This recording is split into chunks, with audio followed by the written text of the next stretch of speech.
game. I hope we get the shutdown opened. I hope we're able to find common ground to say that we want to lower the cost of Americans of affordable health care, that we don't want to see their premiums go up and people lose insurance. I hope we can do that. It's not a game. I don't see this as leverage. Now, a president who refuses to release SNAP funds to feed people, now that is what is irresponsible and irreprehensible leverage. Money's available to feed people right now, and this president is saying no. The court has ordered him to put that money into food, and he says, I'm going to appeal it. That is absolutely despicable that the President of the United States wants to starve children in order to get his way. We got to move beyond that. We got to find common ground. I hope we can find common ground in this bill. My bill is just plain, simple, clean, no games, no other language. We know we have to have guardrails when we have a lawless president. We better put some guardrails in. He walks over Congress all the time. My colleagues on the Republican side just let him walk over Congress all the time. I don't know why you ran for office if you just want to be run over by a president. We're a co-equal branch of government. We're here to represent the people of our states. So let's work together, be thoughtful about this, understand that if Congress puts this law forward, it actually goes the way we want, and we don't have a president that basically thumbs their nose at members of the Senate and the House and do what he wants, and he knows the Republicans will say, oh, well, that's fine. We're just here to rubber stamp. That's what we're here for. So let's hope we can work together to get this right, pay employees. They should be. They have a right to that. And I think we can do this if we can get together and get beyond the rhetoric and games we're here and the leader that I heard. It's also on this side as well. So let's work together. Let's open up this government. Let's end this shutdown. Let's make sure people have affordable health care in this country. Let's make sure our employees get paid. Let's do all of that this weekend. I'm on board for all that. Hopefully we can get it done. Is there objection to the original request? Madam President. Objection is heard. Senator from Wisconsin. So again, let me correct, I hate to say falsehoods, just presented here in the chamber. My bill is completely silent in terms of presidential authority. The senator from Michigan, I know they wanted to put language in there to restrict presidential authority, but the fact of the matter is, and I made him well aware of this, that's a bill that would never be signed into law.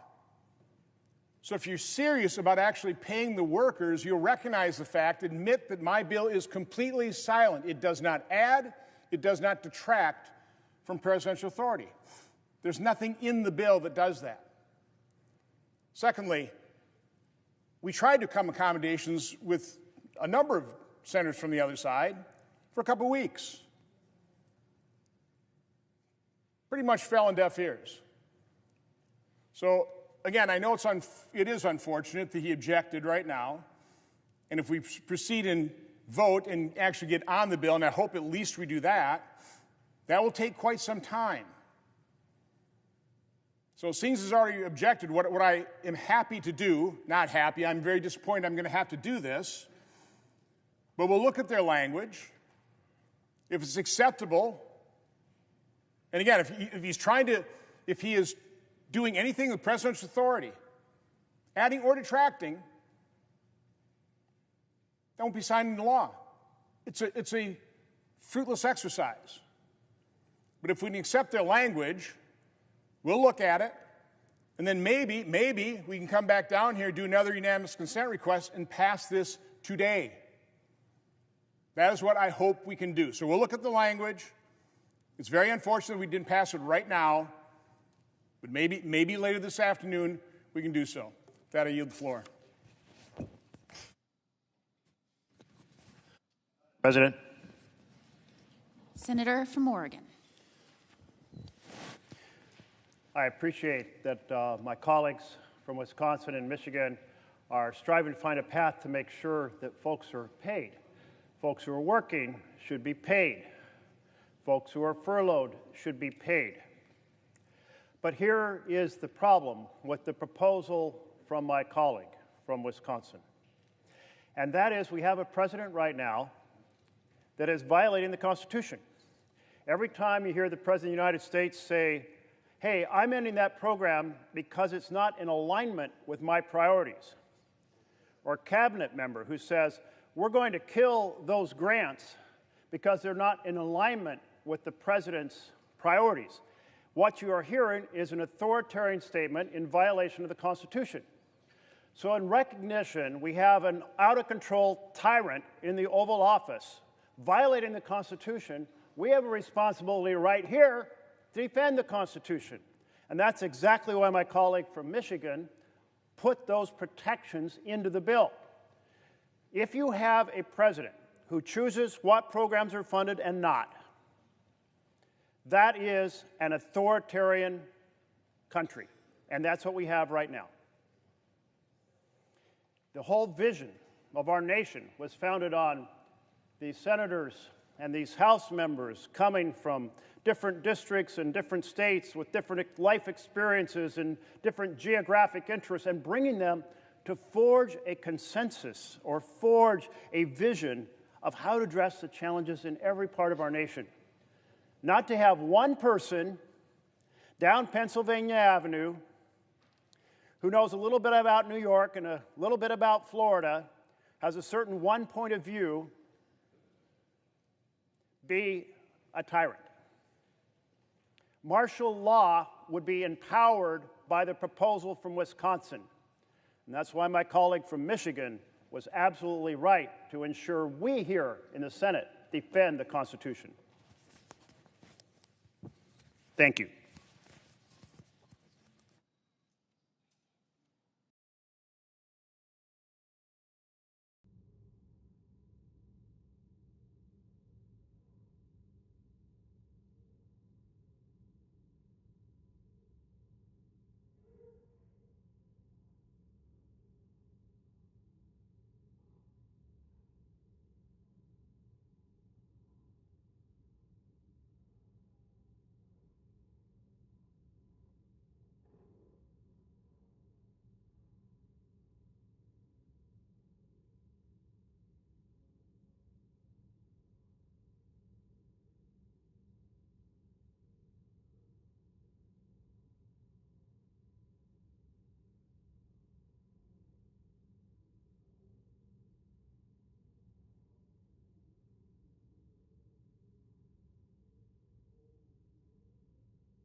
One nation under God, indivisible, with liberty and justice for all.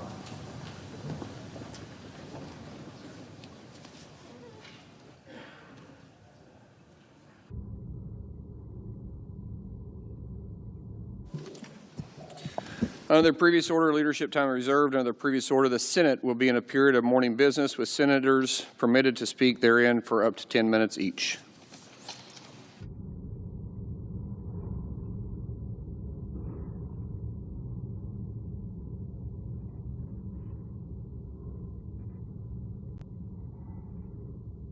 Mr. President. The senator from Iowa. Thank you.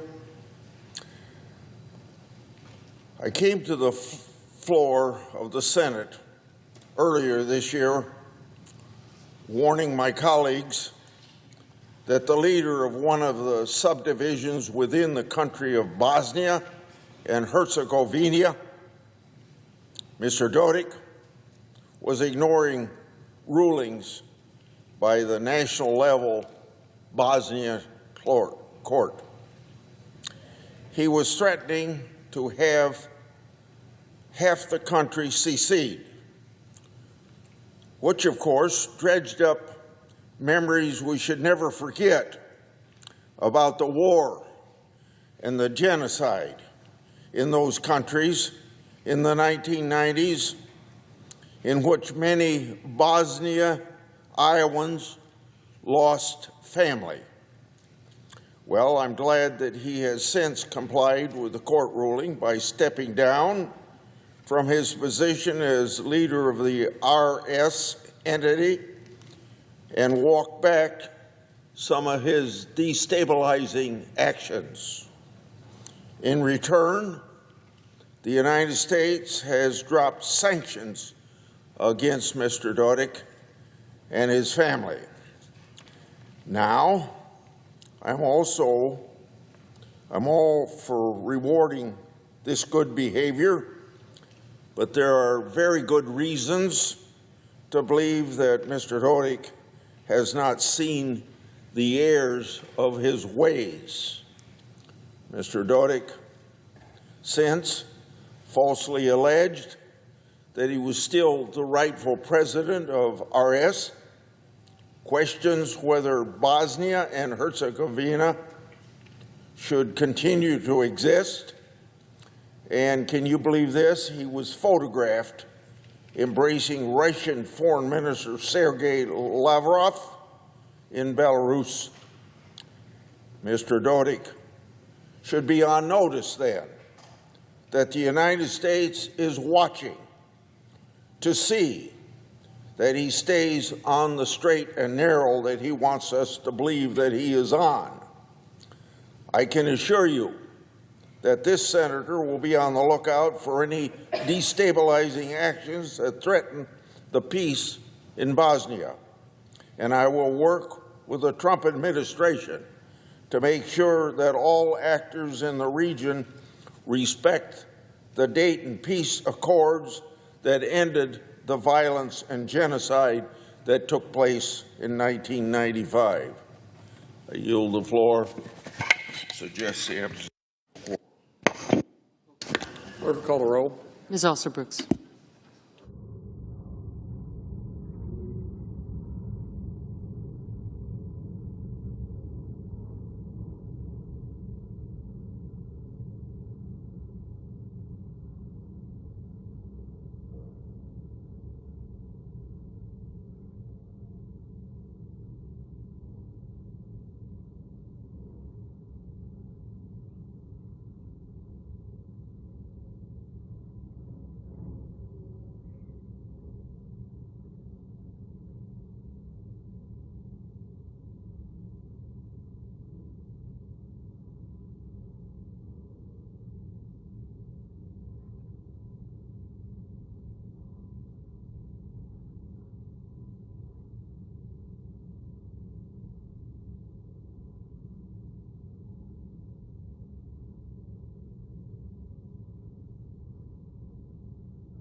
Majority Leader.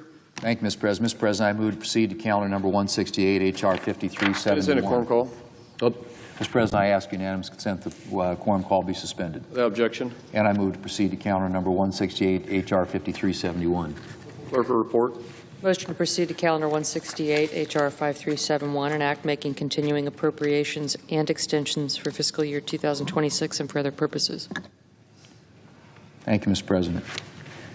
Mr. President, can this be over now? Have the American people suffered enough? Or do Democrats need more? Democrats have snarled air traffic, they've damaged small businesses, they've left federal workers in line at food banks, they've jeopardized food assistance. Food assistance, Mr. President, for 40 million Americans. Are they satisfied now? Or does the far left want more?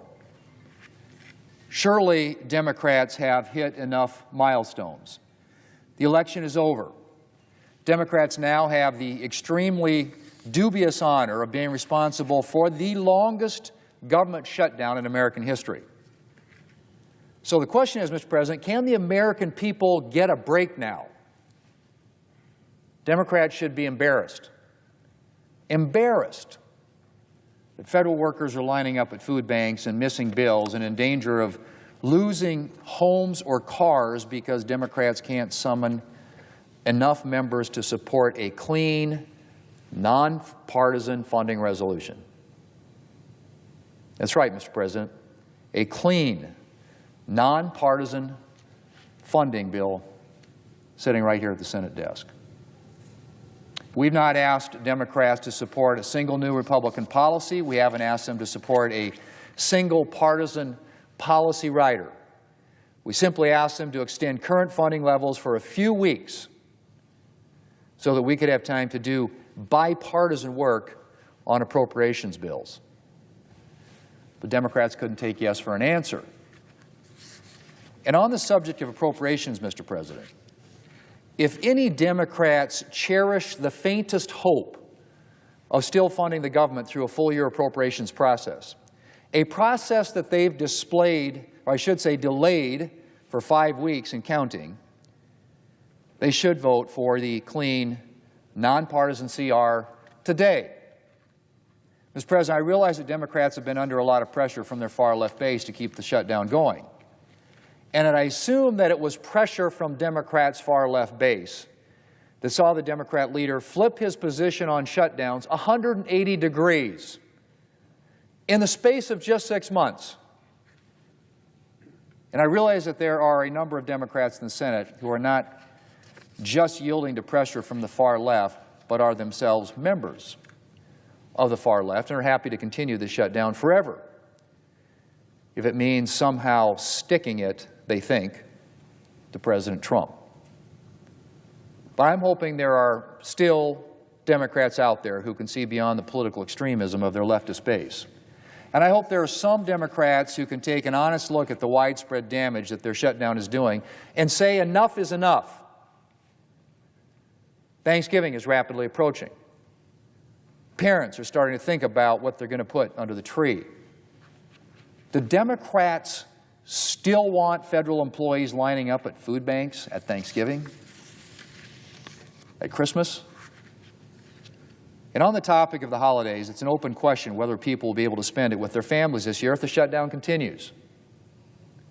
Air traffic has been snarled for weeks as a result of Democrat shutdown, and things are getting worse. The Transportation Secretary just announced yesterday that the government may be forced to close parts of our airspace if the shutdown continues into next week. Close airspace, Mr. President. Think about that. And I could go on. I could talk about the unions asking Democrats to end this shutdown and support a clean continuing resolution. I could talk about the business organizations making the same request. I could read the headlines about Head Start preschools closing and SNAP recipients who are worried about their benefits and National Guard units who aren't training, and on and on. Every single thing as a result of Democrats' decision to shut down the government more than 5 weeks ago. But surely, Mr. President, surely there are at least some Democrats senators who can see this for themselves. See this for themselves and realize it is past time to end this before the damage gets even worse. Mr. President, it's day 36 of Democrats' shutdown. Day 36. How much longer are Democrats going to make the American people suffer? Mr. President, I yield the floor, and I suggest the absence of a quorum. Clerk will call the roll. Ms. Alsobrooks.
Mr.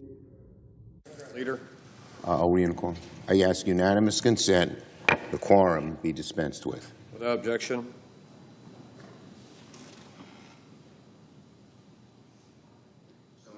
And last night was a great night for America and a 5-alarm fire for Donald Trump and Republicans. The Republicans' high-cost House is on fire, and they've only got themselves to blame. As loudly and clearly as they could have, the American people said last night, enough is enough. Enough with Donald Trump's tariffs, which are overwhelmingly being paid for by working people and small businesses. Enough with Republicans' relentless attack on health care, where people are seeing their premiums go up by thousands of dollars, even each month, and they may have to be without health care altogether. Last night was a sign that if Republicans continue with their failed policies, their majorities are at risk, including here in this Senate chamber.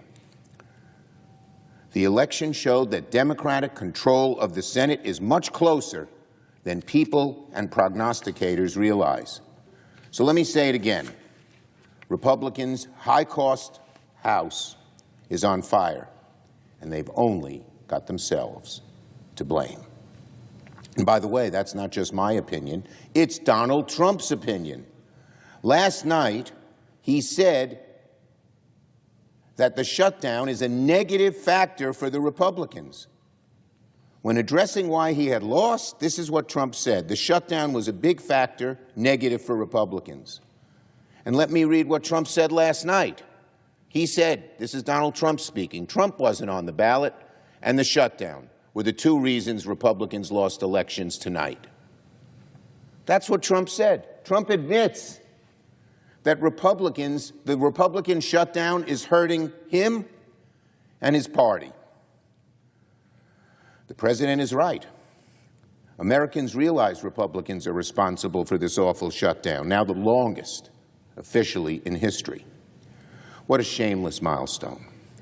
Donald Trump has now presided over the longest and second longest shutdowns ever, and he only has himself to blame.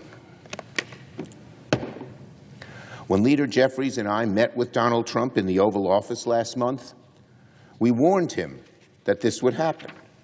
We warned the president of the consequences of ignoring Democrats, ignoring the American people, ignoring the health care crisis. We warned the president that ignoring Democrats and insisting on zero negotiations was a recipe for disaster and would come back to haunt him. Well, Republicans shouldn't ignore us anymore, for their own good and the country's good. So this morning, Leader Jeffries and I once again demanded a meeting with the president. It's time to sit down and negotiate with Democrats to bring this Republican shutdown to an end, we told the president. We've been asking for a meeting for weeks and even months. But now the election results ought to send a much-needed bolt of lightning to Donald Trump that he should meet with us to end this crisis, his shutdown, which he admits hurt him badly in the election. It's time to hold a bipartisan meeting of legislative leaders to reopen the government. It's time to fix the ACA premium emergency that is now upon us, and Democrats are ready to meet anytime, anywhere, any place. Donald Trump ignores us at his own political peril, because the takeaway from last night was simply unmistakable. Democrats swept in states last night across the country, red and blue alike. Democrats won overwhelmingly by more than anyone ever thought in New Jersey and Virginia. Democrats won in Mississippi and won in New York, in Pennsylvania, and in Georgia. Democrats won in statewide races, but it went deeper than that. We won in lots of local races, too. Mayoral races, state Supreme Court races, ballot measures, and even historic swings in the Georgia Public Service Commission, where 2 Democrats were elected, statewide, I believe. Why did Democrats do so well? because Americans are fed up with Republicans shooting their costs through the roof, particularly on health care, on tariffs, on their electric bills. And Americans saw that Democrats are the ones fighting for them, fighting for lower health care costs, fighting for working families. And while all this is happening, what is Donald Trump doing? Depriving hungry Americans of their SNAP benefits? Telling children, hungry children, we're going to cut off your food and use you as a pawn in this shutdown which the Republicans have caused? Telling the elderly who depend on that SNAP money to adequately feed themselves, the heck with you? Telling a veteran who has PTSD or a worker who is unemployed that we're not going to give you food? How callous, how cruel, how mean, how vindictive, and how calculatingly wrong. Americans saw the contrast between Democrats and Republicans in full effect last night. They saw that Trump is treating Americans, particularly needy Americans, as political pawns during the shutdown. One end of the country to the other, including battleground states, Democrats, independents, and even Republicans, rejected Donald Trump's policies and rejected hard right elected officials. And let me say something else. After last night, Donald Trump ought to learn that his petty vindictiveness doesn't work. Here's one glaring example. He tried to axe federal funding for the Gateway Tunnel between New York and New Jersey, the biggest public works project in the country, employing tens of thousands of workers and ensuring continued prosperity and good transportation in the entire Northeast corridor. But he axed the funds, and he's axing the funds was aimed, in his mind, at Democratic leaders like Leader Jeffries and me. In the end, it totally backfired and became a big factor for voters making their decisions in New Jersey and electing Mikey Sherrill by an amazing 13 percentage points. And one of the main issues in that campaign was Donald Trump's vindictiveness in cutting off this tunnel and trying to use it, again, and all the workers, as a hostage. So again, let me say it again. Last night serves as a 5-alarm fire for Republicans, a warning from the American people. They're tired of Donald Trump raising people's costs, raising health care costs, ignoring the needs of working people. The right way forward for Republicans and for all of America is to negotiate with Democrats to reopen the government and extend the ACA premium tax credits. The American people have spoken. Enough is enough. And on SCOTUS and tariffs, which is being argued by the Supreme Court right now as we speak, after an overwhelming rejection of the Trump Republican agenda at the polls, this morning, Donald Trump's lawyers are at the Supreme Court trying to argue his global tariffs are legal. They are illegal. They're arguing they're legal. It's hard to imagine a worse morning after for Donald Trump and Republicans than to have to go to the Supreme Court and defend these tariffs, which are dramatically raising Americans' costs. And that's why Republicans were so shellacked last night.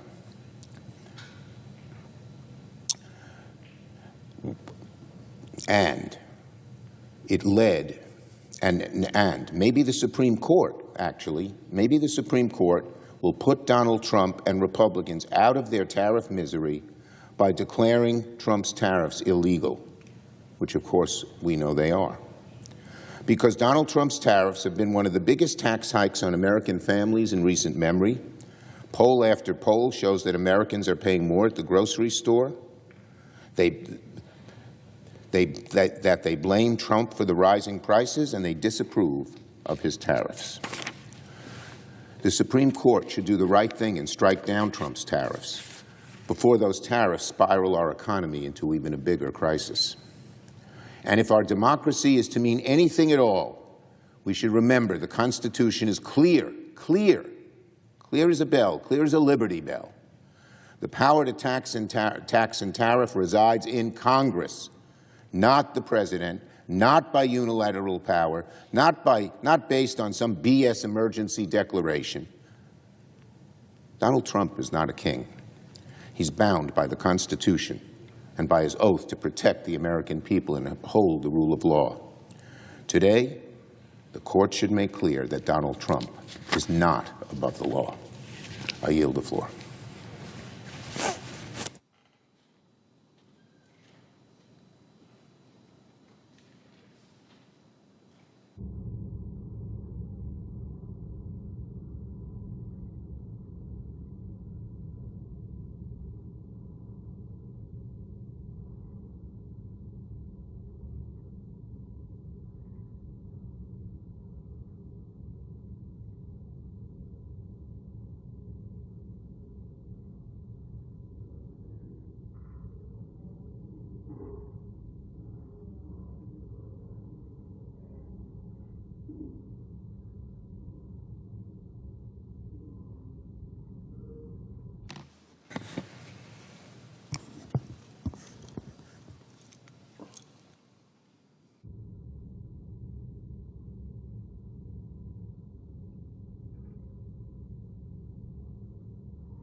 Mr. President. Majority Whip. Thank you, Mr. President. Mr. President, 1 year ago today, the American people rejected high prices, they rejected open borders, they rejected the weakness of Joe Biden and Kamala Harris. 1 year ago today, the American people voted to get America back on track. And they did so by voting for unified Republican government. And Republicans won a historic victory. President Trump won every single battleground state in America. He won the popular vote. He moved over close to 3,000 counties to the right. That's 89% of the counties in the United States. Senate Republicans won a 53-seat majority, and House Republicans maintained the majority as well. Americans gave us a mandate to secure the border, to rebuild the economy, to unleash American energy, and to restore America's strength. Here we are 1 year later, and America is back on track. The results are undeniable. For the first time in years, America's borders are secure. For the last 5 months, absolutely zero illegal immigrants have been released into our nation. Gone are the days under Joe Biden when 10,000 illegal immigrants poured into our country each and every day. When Joe Biden was president, over 10 million illegal immigrants flooded into our nation. Illegal immigrants were incentivized to come here with a promise of free health care, with a promise of free airplane tickets, with a promise of free hotel rooms and free food and free meals and free cell phones. Mr. President, that era is over. President Trump is successfully removing illegal immigrant criminals from our nation, taking them away from communities all across the country. Republicans in Congress are finishing the wall, hiring more border agents, and investing in immigration and customs enforcement. The drug cartels are clearly on notice, Mr. President. The border is closed, and America is once again protecting our citizens. Today, our communities are safer, and the economic turnaround has been equally dramatic. America's energy dominance is back. Gas prices have dropped to the lowest point in 4 years. AAA reports prices are expected to continue to fall and perhaps stay low over the busy Thanksgiving period that's upcoming. Inflation has cooled. Things are more affordable. Remember, under Joe Biden, prices soared by more than 21%. Under President Trump, private sector real wages are up over $1,100 a year. The economy grew 3.8% in the second quarter of this year. We're seeing strong economic growth, and more strong economic growth is expected. The Atlanta Federal Reserve predicts third quarter growth could be 4%, even greater economic growth. You might ask yourself, what is at the heart of this economic comeback? Well, let me tell you. The working family tax cuts, which passed this Senate, passed the House, signed into law by the President. That's at the heart of our economic comeback. This is the most pro-worker, pro-family tax relief in years. In Wyoming alone, families could save $2,400 this year because of the tax cuts. Waiters, barbers, bartenders keep $1,300 more by having to pay no tax on tips. In my home state and in yours, Mr. President, nurses, firefighters, and police officers can keep $1,400 more by having to pay no tax on overtime. New parents get a $1,000 Trump account for every newborn child to invest in their future. And parents get a bigger child tax credit, $2,200 more per child. Seniors are going to keep more as well. There's a new $6,000 deduction on Social Security income.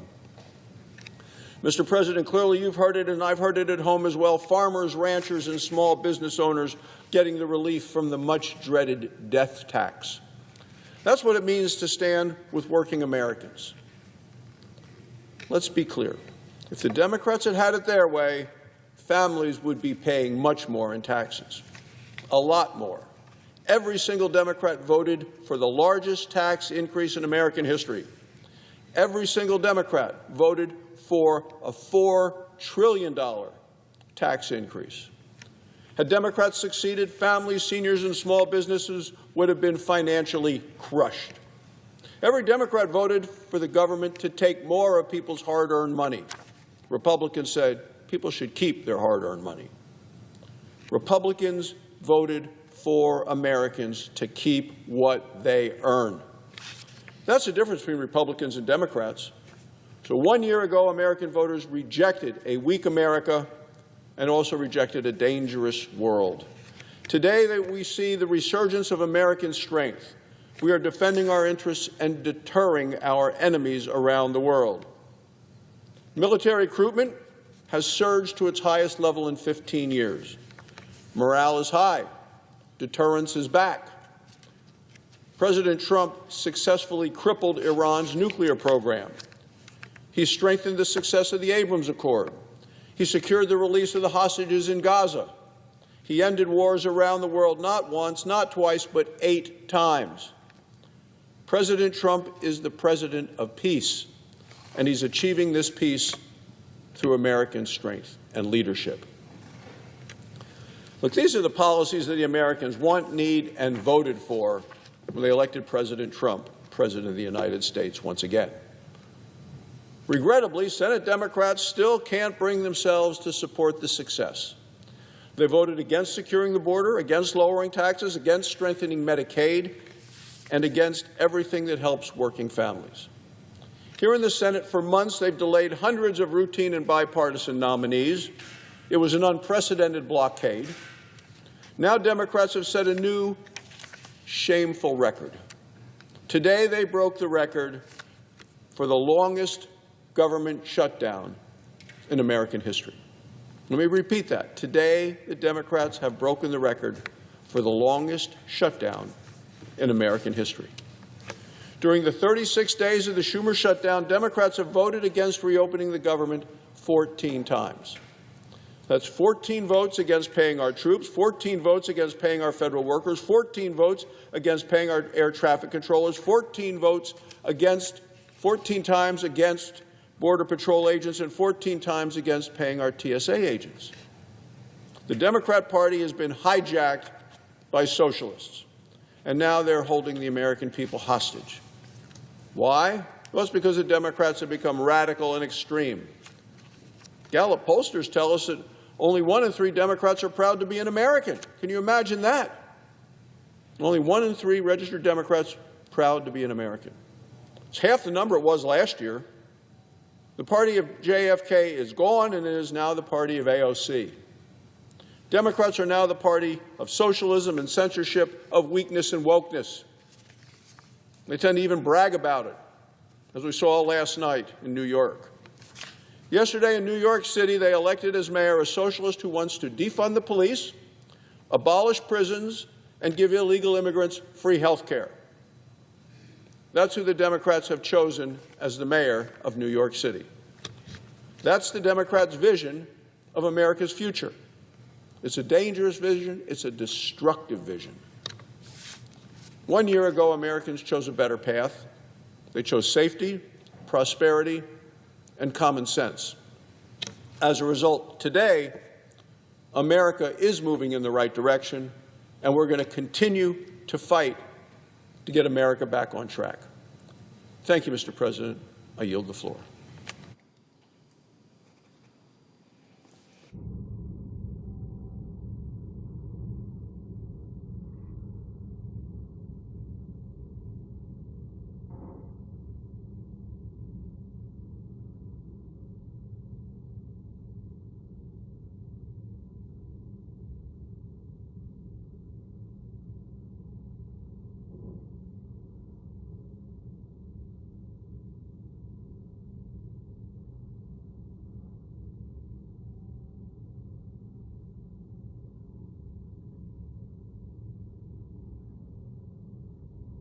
Mr. President. Democrat Webb. Mr. President, my friend from Wyoming, my colleague on the Republican side, just gave a litany of accomplishments of the Trump administration. That is his view of the political world, and he's certainly entitled to it. But the vote results from last night show that America does not agree with what the senator from Wyoming said. They're not happy with the MAGA movement and what it's brought to America. The results across the board were overwhelmingly in favor of the Democrats last night. It doesn't square with the happy talk which we've heard on the floor about the achievements of the Trump administration. In fact, in one candid moment, President Trump conceded that the shutdown cost him many votes in last night's election across the board. He's right. The American people have come to understand what this government shutdown is all about. It's about their bottom line, their home budget, their health care, their insurance cost. In my state, it's typical. People are seeing a doubling of their health insurance premiums as of January 1st, and in some parts of my state, tripling. In other parts of the country, it's even more. Why is this happening? Because of the big, beautiful budget bill of the Trump administration. It eliminated the tax treatment that helped families pay for these health insurance premiums. And as a consequence, their premiums are going through the roof. What is that going to do to a family who has to make a choice that comes down to $200 or $300 a month more in health insurance premiums? Some will be able to afford it, I'm sure, but others won't, and they'll give up on their health insurance coverage. That's a terrible position for any family to be in. And it also creates problems when it comes to health care providers, hospitals, clinics, doctors, and such. They're going to find themselves in a terrible situation when these same sick people with no health insurance come to the hospital. Sure, they'll be treated. We do that in America. But they're going to end up incurring costs for that hospital that will not be reimbursed. What does that do for the rest of us? With health insurance we can afford, we're going to end up paying more when it's all over. You cannot ignore the health insurance problem in America, as the Republicans hope to do. That is what is driving this government shutdown, and it's time for it to come to an end. I hope that President Trump, after last night's election results, will see clearly that he is being blamed rightly for this shutdown, and that it has to come to an end, and we have to move forward as a nation. The sooner, the better. The things that are happening across the board here are just indefensible. The president yesterday was weaving back and forth between saying he was going to pay all of the SNAP food benefits to hungry families in America, and then saying he was going to cut them all off unless we ended the government shutdown. Back and forth during the course of the day, it was hard to follow his position. I'm still not sure where it ends, but I worry that the families desperate for assistance and paying for food, put it on the table, are still uncertain themselves. The food banks cannot take care of this problem.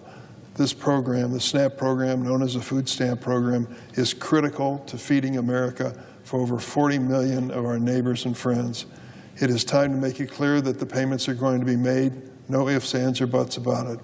I hope the President makes that clear today. Mr. President, on an unrelated topic, this coming weekend will mark 2 months since President Trump launched his so-called Operation Midway Blitz in my home state of Illinois. You remember what it's all about. The President was sending in ICE agents dressed in combat uniforms with masks on their face and no identification as to who they work for, to arrest what they considered to be would-be robbers, terrorists, murderers, rapists, and the criminally insane who had come across our border in past years. They set out to do that, but what has happened is exactly the opposite. Instead of taking dangerous people off the street, they are harassing and intimidating people who have no crimes in their background whatsoever. The stories just come tumbling in every single day. The head of the Department of Homeland Security calls this ICE force her dream team. Well, let me tell you, this dream team has done things that are just unthinkable when it comes to the laws and Constitution of this country. In the 2 months since the President started sending these workers in, he's achieved what I believe his true objective was, not to bring down violent crime, but to spread fear in the hearts of our communities, especially our immigrant communities. In these 2 months, we've seen people thrown to the ground and beaten. This is not speculation. It is videotaped. We have it. We've seen children ripped from their beds in the middle of the night and zip-tied outside of an apartment complex on the South Shore Avenue of Chicago. And we've seen tear gas canisters deployed against pastors, journalists, and police. Think of that. It's reached a point that the federal court is entertaining depositions today from the leader of this effort of the so-called Dream Team ICE agents, trying to explain why their violence can be justified. Innocent people have been caught up in this terror, not just the worst of the worst, as the President promised, and his team has claimed, but American citizens, legal residents, and immigrants who've built their lives and raised their families here. They pose no threat to public safety, and yet they're the targets of these ICE agents. I want to share with you the story of one of these people.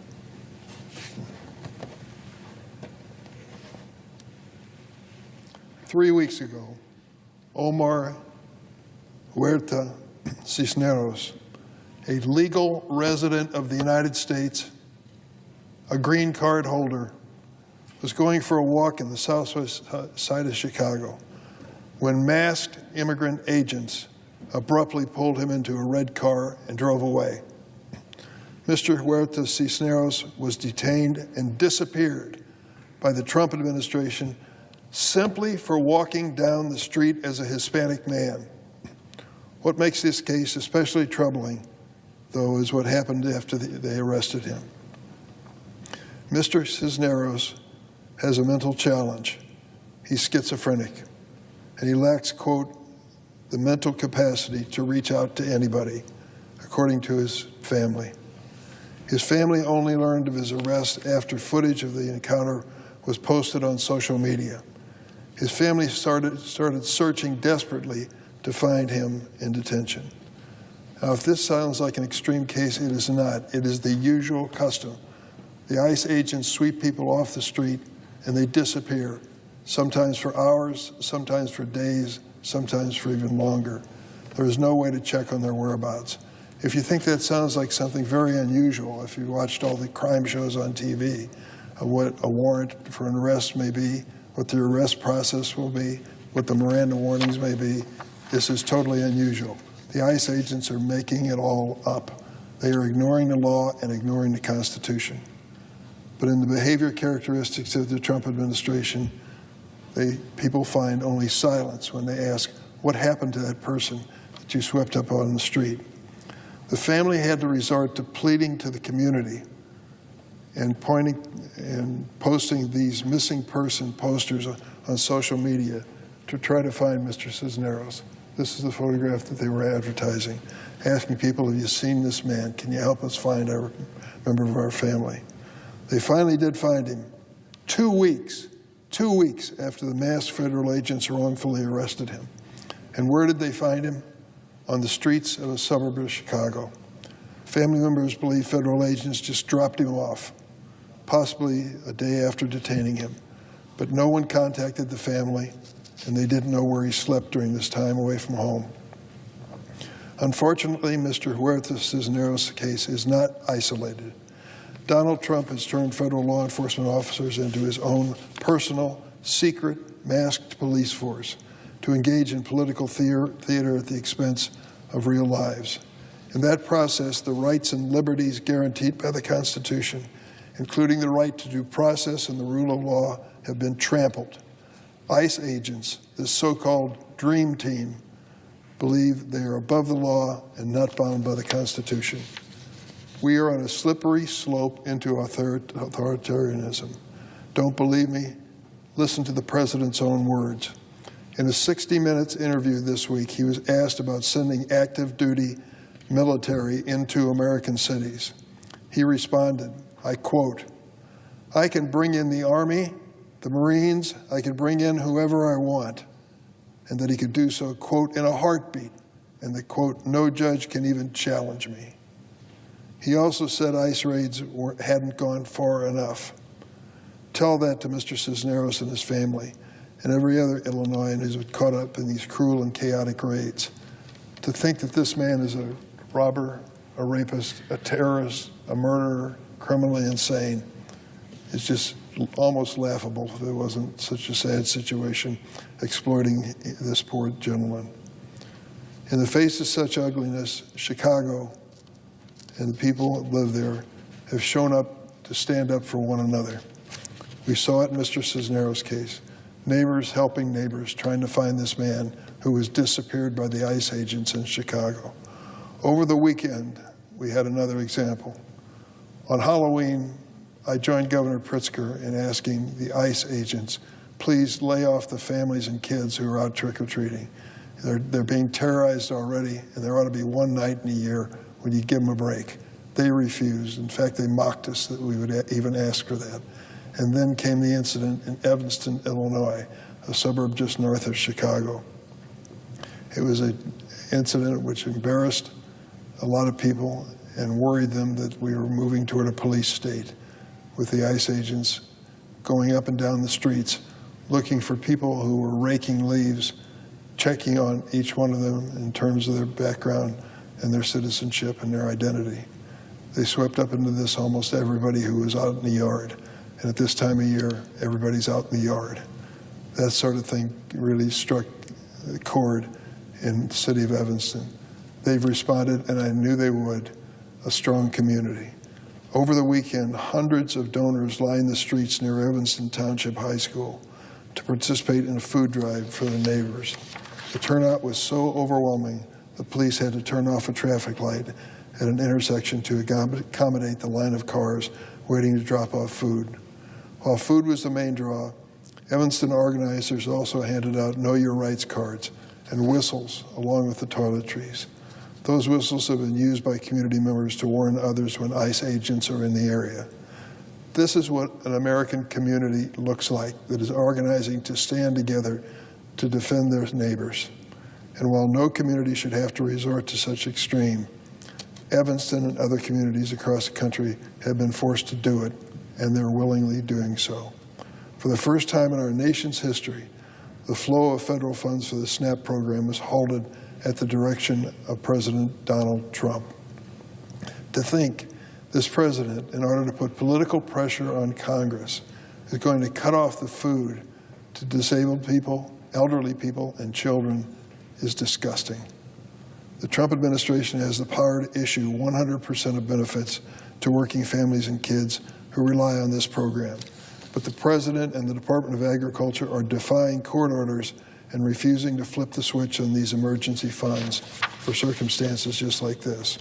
In one moment, the Department of Agriculture says they'll send just 50% of the monthly benefits to SNAP. The next moment, the President says he'll only send out SNAP benefits when the government reopens. When it comes to feeding 42 million Americans, our most vulnerable neighbors and friends, suddenly the Trump administration appears confused and once again in disarray.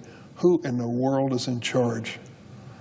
But it has no problem remodeling the White House bathrooms with marble and gold, throwing a Great Gatsby Halloween party for your richest friends, and passing tax cuts for millionaires and billionaires, or inviting Senate Republicans down for breakfast this morning, as Americans, many of them, struggle to pay for their own breakfast. It's time for this administration to stop this chaos. Families across America deserve better. I hope that what happened in yesterday's election is a wake-up call, that we need to sit down and end this government shutdown that was initiated by the Republican refusal to discuss the cost of health insurance. We can do something to help Americans, If we can find $20 or $40 billion for Argentina, for God's sake, there's got to be money to help Americans pay their hospitalization premiums. I hope we get down to business today. I yield the floor.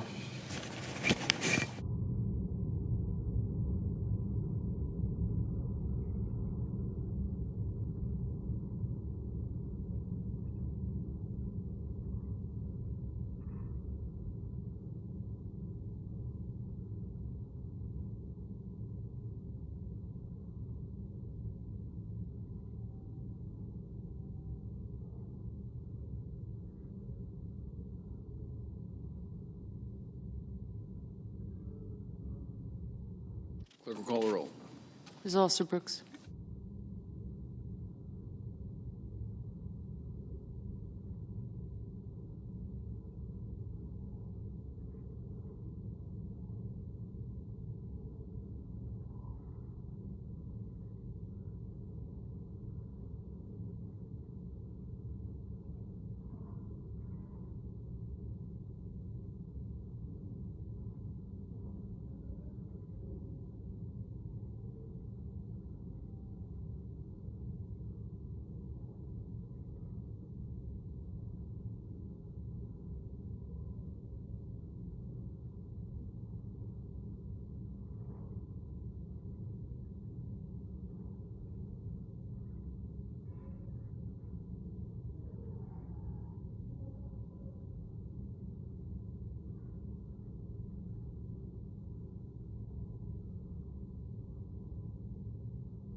Mr. President, I ask that we suspend the quorum call. Without objection. Thank you, Mr. President. Colleagues, what we've seen happening to the federal judiciary over the last 9 months is beyond concerning. It's corrupting. We've seen nominees who are deeply partisan and deeply ideological. We've seen nominees who, under any other administration, would be roundly criticized and rejected by this body. And we've seen nominees whose chief qualification is nothing other than loyalty to and relationship to Donald Trump. So later today, we're going to consider just the latest example of this when the Senate takes up the nomination of Eric Tung to serve on the Ninth Circuit Court of Appeals. This is a lifetime appointment to the federal bench, colleagues. An appellate court nominee in particular should have the judgment, the independence, and the respect for precedent worthy of the position. But instead, Mr. Tung, the nominee before us, is not here because of his independence or his judicial temperament. He's here because of his ideology. Mr. Tung embraces an extreme and rigid view of the Constitution that rejects both equality and liberty. He's made clear that under his constitutional philosophy, there's no protection for rights that most Americans take as fundamental, including the rights to reproductive freedom, marriage equality, and even private consensual relationships. That's not constitutional interpretation. It's a radical blueprint for rolling back decades of progress on individual freedom and equality. Now, when I gave Mr. Tung an opportunity to explain his history of sexist and anti-labor comments a few months ago in committee during the confirmation hearing, he deflected. He showed no reflection or evolved thinking, because the truth is Mr. Tung's record and writings reveal a pattern of ideological extremism that calls into question his ability to apply the law fully and fairly. Now, let me also make clear that I'm not setting out with the goal of denying the Ninth Circuit of qualified replacements. Far from it. Not just myself, but Senator Schiff, my colleague from California, and I both reached out to the White House months ago to inform them of a couple of things. Number one, that Eric Tung would be unacceptable. But importantly, it's important for my colleagues on the other side of the aisle to understand, we signaled a willingness to consider more mainstream Republican candidates who President Trump had previously nominated for district court judgeships. We were willing to try to find that common ground. But clearly the White House wasn't interested, because whether it's the Department of Justice, the FBI, U.S. attorneys, or the federal bench, the Trump White House is showing us what they truly care about: unwavering loyalty. So today I'll remind my colleagues that when we reference the judiciary, it's the American people's judiciary. And all the decisions that we make today will affect our justice system, the people's judiciary, for years, if not decades. And for those reasons, Mr. President, I urge all my colleagues to join me in strongly opposing Mr. Tung's nomination. Thank you. I now yield the floor. Mr. President. Senator for Tennessee. Thank you, Mr. President. I ask unanimous consent to waive the mandatory quorum call with respect to the Orr nomination. Without objection. Thank you, Mr. President. SNAP benefits, that has been in the news and a topic of much discussion.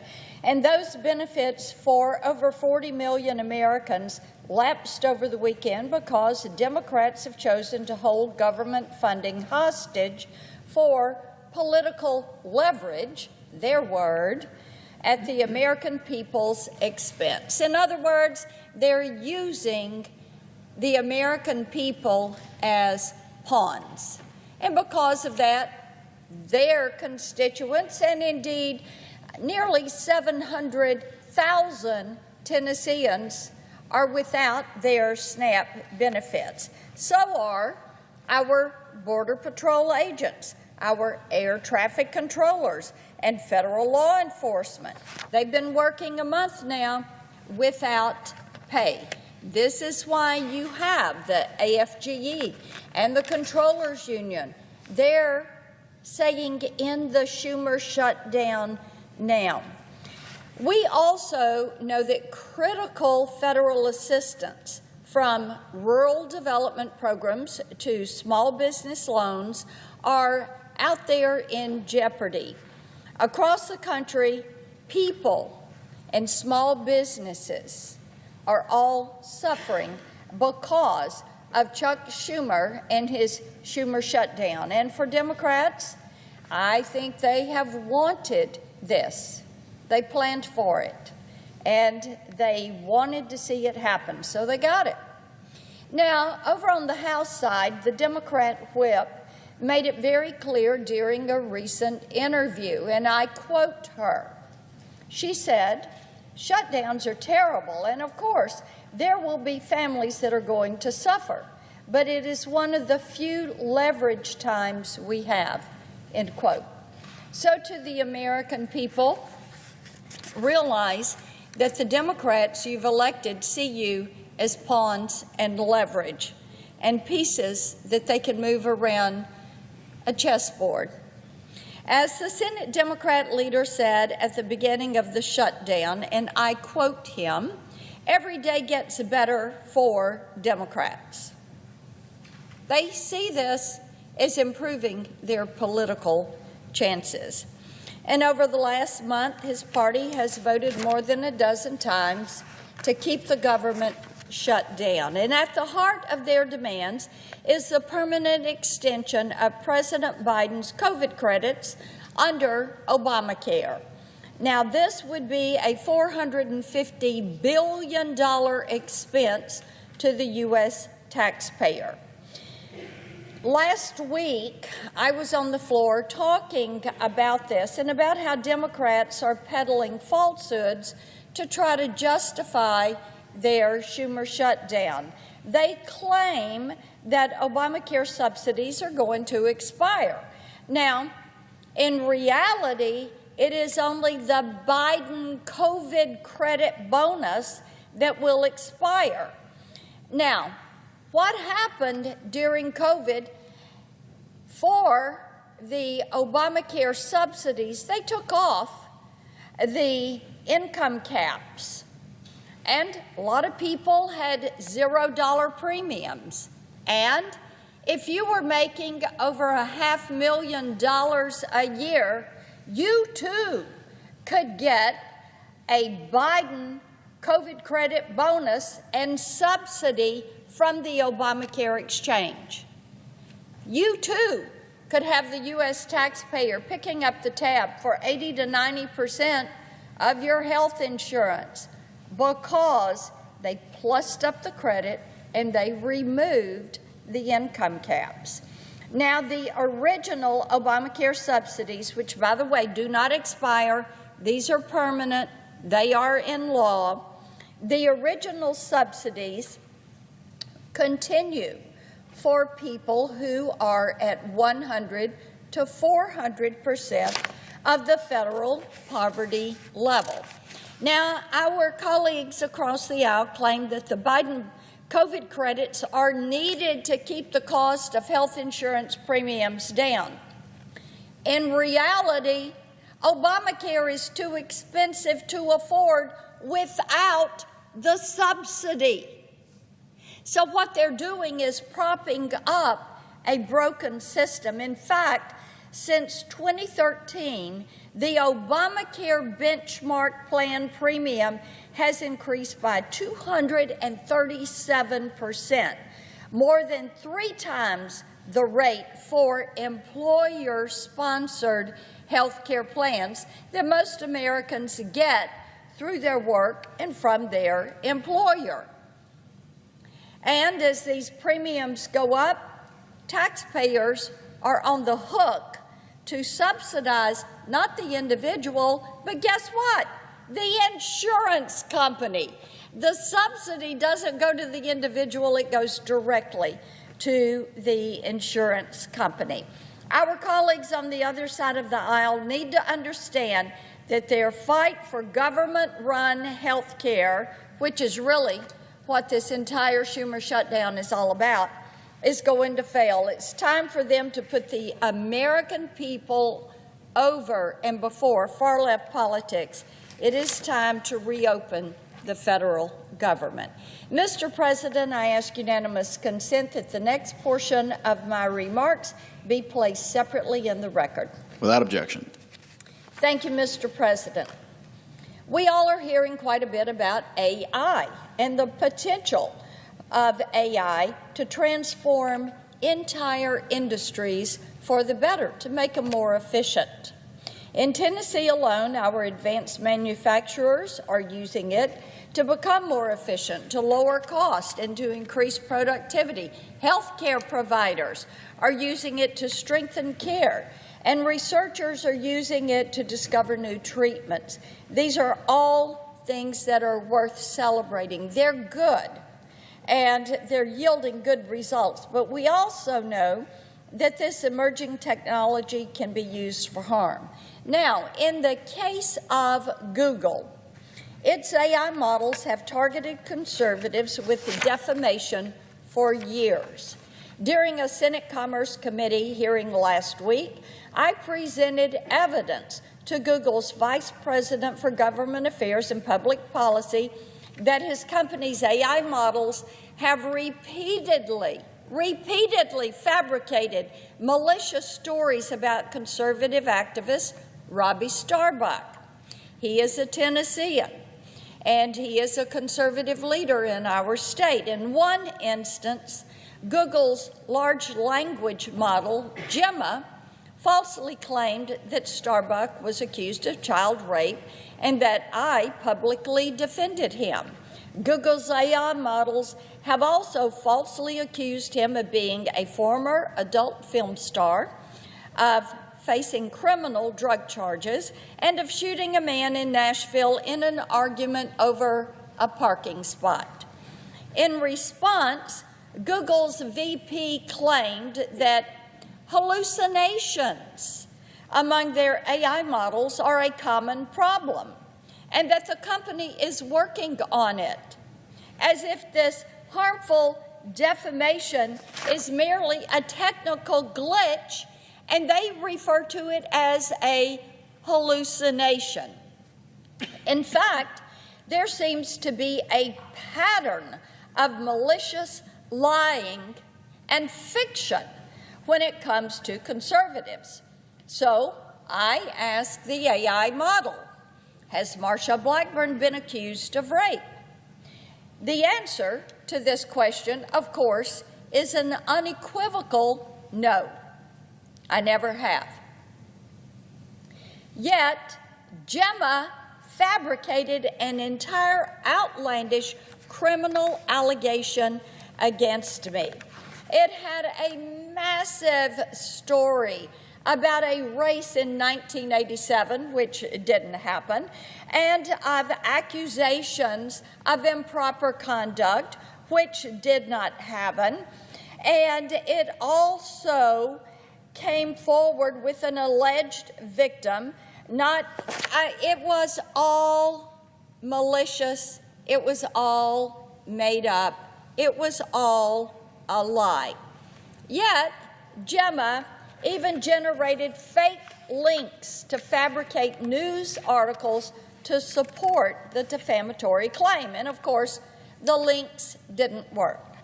This marks a catastrophic failure of oversight of an AI model that has been downloaded by more than 200 million people. So last week, I sent a letter over to Google CEO Sundar Pichai, demanding an explanation as to why Gemma was creating these false allegations, criminal allegations, against conservatives and also against me.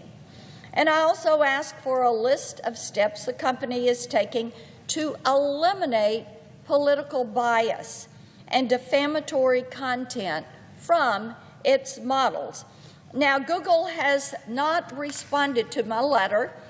What they did do was take Gemma down over the weekend. Despite the AI model's serious flaws, the big tech giant said in a statement that it's going to continue to work to make Gemma available to their developers. And the message on this is clear. You need to shut it down. You need to shut it down completely. You need to shut the Gemini system down completely. The American public deserves to know that with these AI models, the information is going to be accurate, it is going to be transparent, it is going to be fair, and it is not going to be a tool that is going to be used to fabricate and to smear conservatives. In the meantime, Google has until tomorrow to respond to the letter demanding answers. And it's important to keep in mind, this is the same Google that operated a Gmail blacklist that suppressed Republican fundraising emails as spam.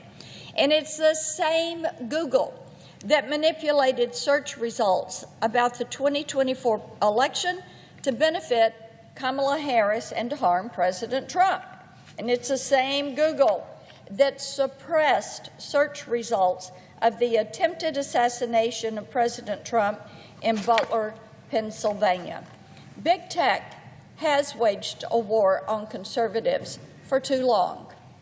It is time that the American people see accountability out of these platforms. I yield the floor.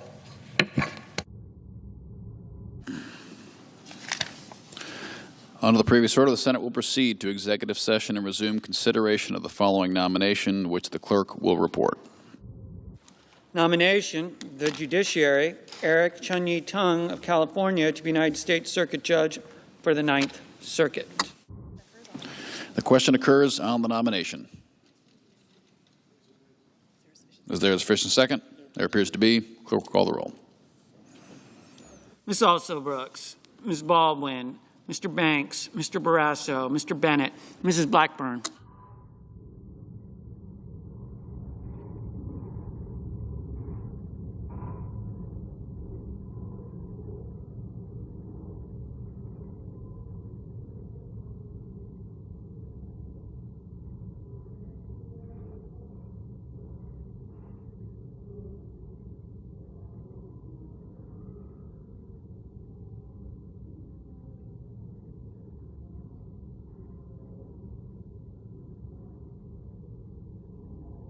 Mr. Blumenthal.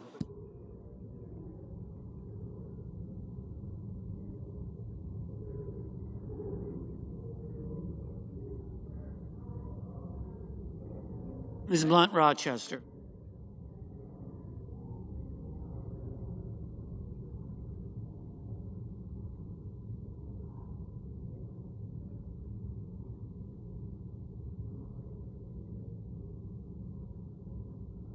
Mr. Booker.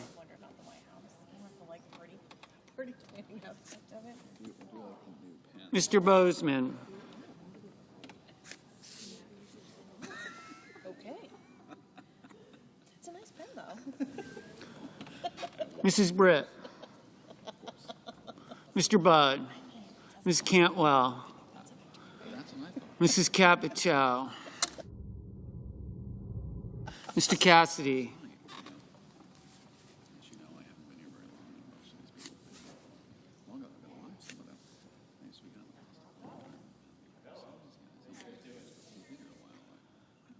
Ms. Collins, Mr. Coons, Mr. Cornyn, Ms. Cortez Masto, Mr. Cotton, Mr. Kramer,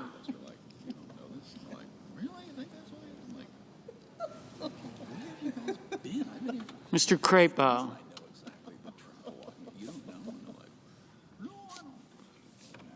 Mr. Cruz.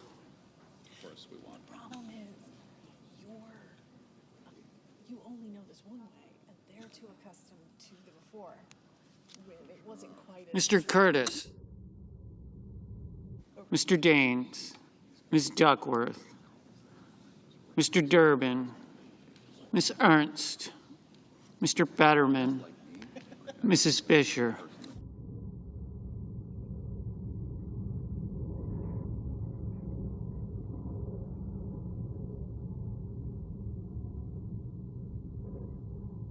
Mr. Gallego, Mrs. Gillibrand, Mr. Graham, Mr. Grassley.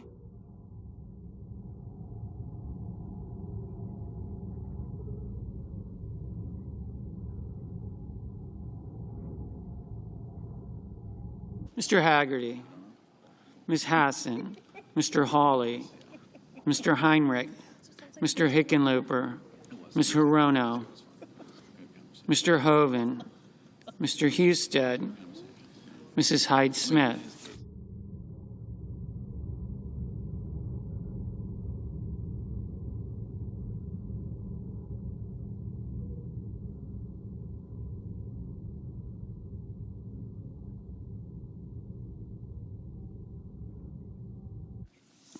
Mr. Johnson, Mr. Justice, Mr. Kane, Mr. Kelly, Mr. Kennedy, Mr. Kim, Mr. King, Ms. Klobuchar, Mr. Langford, Mr. Lee, Mr. Lujan, Ms. Lummis.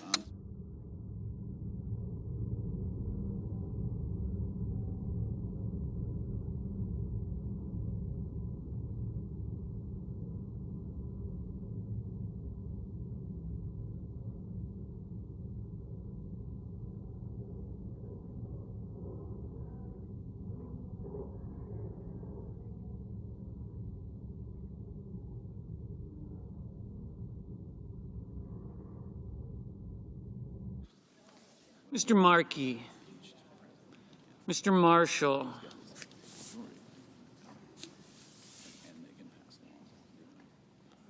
Mr. McConnell, Mr. McCormick, Mr. Merkley, Mrs. Moody,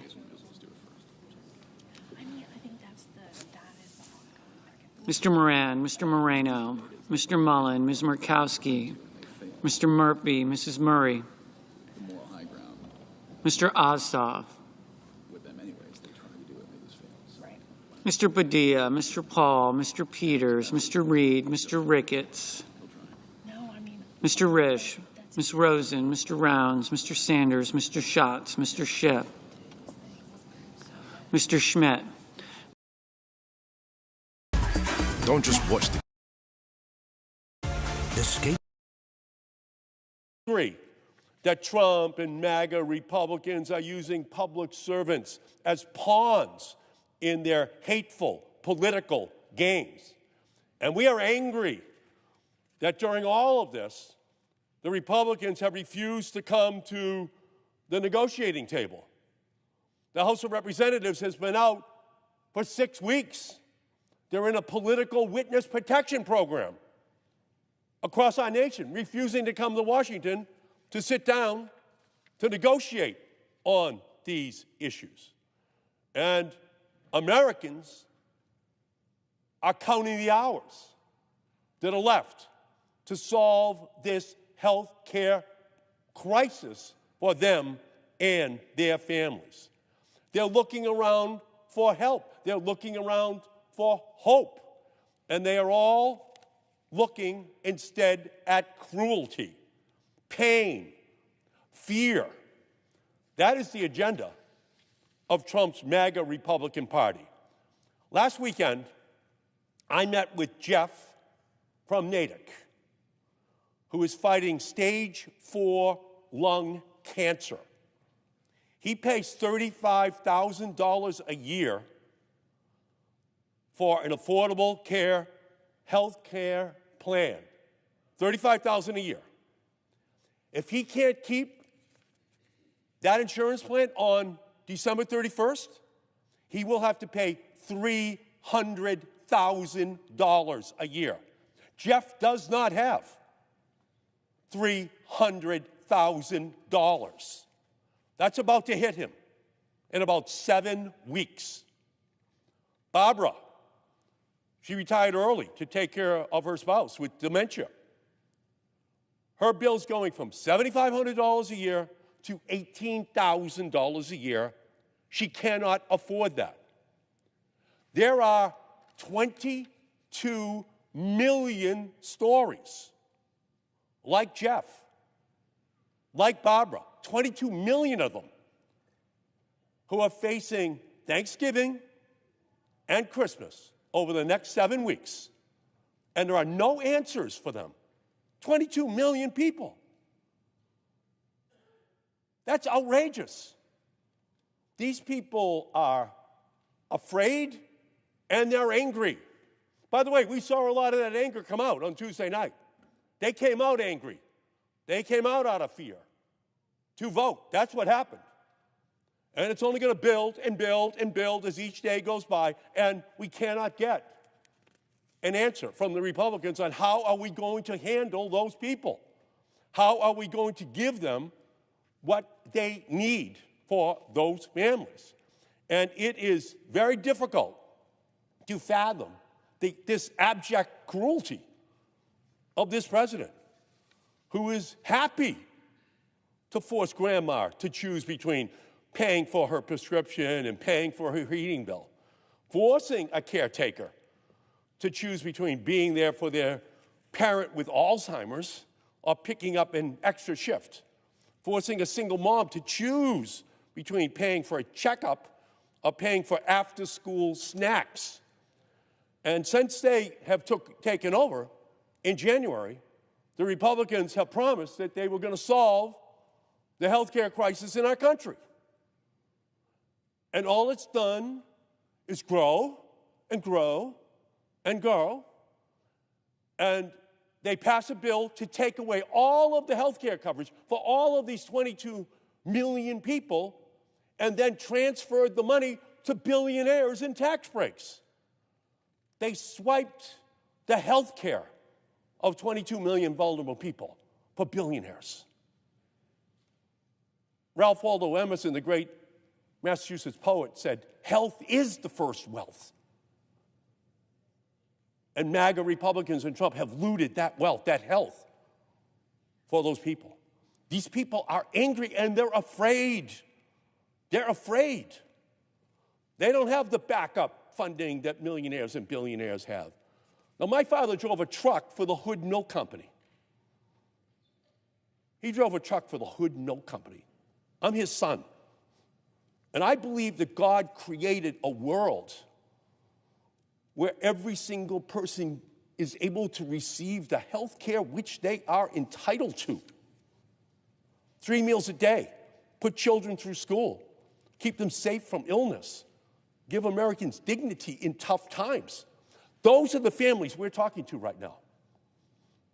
It's the milkmen, it's the workers in nursing homes, it's the children across our country who are going to see a loved one lose their health care in 7 weeks. And the Republicans refuse to come to the in health care costs, in food costs, in clothing costs, in everything. And we can solve at least the health care part of this issue right here. The richest nation in the world can ensure peace and health and opportunity for every man and woman and child in our country. We're the wealthiest nation in the history of the world. And the Republicans are about to let 22 million of them lose their health insurance or see it increase by double or triple, or in the case of Eric from Natick, 10 times, from $30,000 a year to $300,000 a year, and he is in stage 4 lung cancer? And we're not even discussing this. The House of Representatives is at a vacation for 6 weeks. Well, those 6 weeks, if you project them forward from now, we're talking about Christmas. That's what we're talking about. What are we in the world is in the mind of Donald Trump that he would allow these families for the next 6 weeks to worry about where the coverage for their family is going to come from. The very least we can do is extend the Affordable Care Tax credits for 1 more year and provide some desperately needed relief for those who are struggling to get by, who need our help right now, who need the peace of mind right now. Those 220 Republicans on that political witness protection program that they're on across the country, they're going to have health insurance for their families. They don't have to worry this Thanksgiving or Christmas about the conversation that's going to take place. And all we're asking for is a vote to provide that health care for the next year for those families and reopen the government so the federal workers can get paid and go back on the job. Pretty simple. And we're looking for any Republican anywhere to come and discuss it with us, negotiate it with us. And they just keep saying no. So this anger that people are feeling, these people are pissed off at the federal government, pissed off that they're losing coverage for their family members. And they want the Republicans to come to the table to solve this problem. What we saw on Tuesday night was the beginning of this anger being translated into action. They asked the ancient Greek philosopher once, when would we know true justice?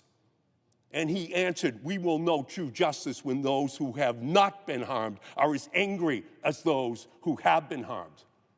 And across our country right now, those who have not been harmed are angry on behalf of those who are about to be harmed.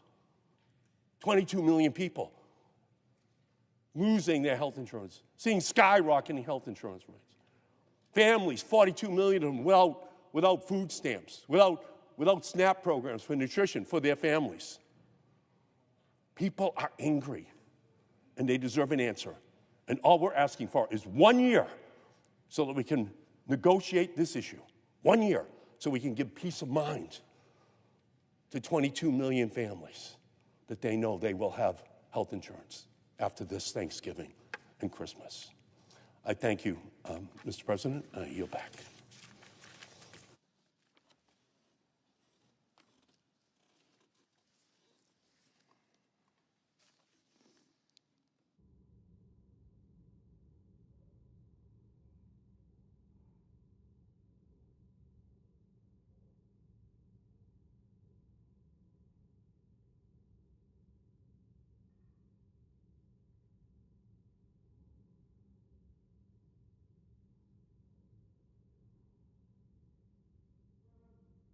Senator from Oregon. President, I support this proposal and would like Americans to know why. Since before Donald Trump was sworn in for a second term, Senate Democrats have known that this is a health care problem for millions of American families that cries out for fixing. Again and again, we asked our Republican colleagues to work with us, sit with us, and negotiate improvements in a black-letter law that makes Americans' health care better for American families. Again and again, we were turned down. So, on the Senate Finance Committee, everybody knew this day was coming long before Donald Trump took the oath of office. Now the crisis is here, and I'm here to say our door is still open. The Senate Finance Committee has a track record of getting bipartisan work done. Senator Crapo and I wrote a bill that transformed how pharmacy benefit managers work in Medicare. It passed the Finance Committee 26-0. Despite this track record, Republicans still refuse to sit down and even have a conversation about how to help these Americans afford their premiums. That's why we've all been out on the floor today. I'm in the fight for Bart and Carla from Eugene, Oregon. A few years away from Medicare, they've had long careers as a carpenter and a teacher. They worked hard. Now the rug is being pulled out from under them. They've been paying $400 a month in premiums. Without an extension of the credits, they're going to pay $2,200 a month. That's an increase they just can't handle. My Republican colleagues have provided a host of excuses about why they can't work with us, but the excuses don't hold water. For example, there have been allegations of fraud, the same straw man that they used to make the largest Medicaid cuts in history. Republicans pretend they're fighting fraud, but really they're just pushing up costs and kicking working people off their health insurance. And so, to again try to bring everybody together, we introduced legislation that would prevent bad actor brokers from enrolling or switching people into plans without their knowledge. That way we could slap fraudsters with criminal penalties when they harm consumers. On the Republican side, after all the talk, no co-sponsors. Finally, there's been an excuse that says this policy was created during COVID, and now that the pandemic has passed, the tax credits ought to lapse too.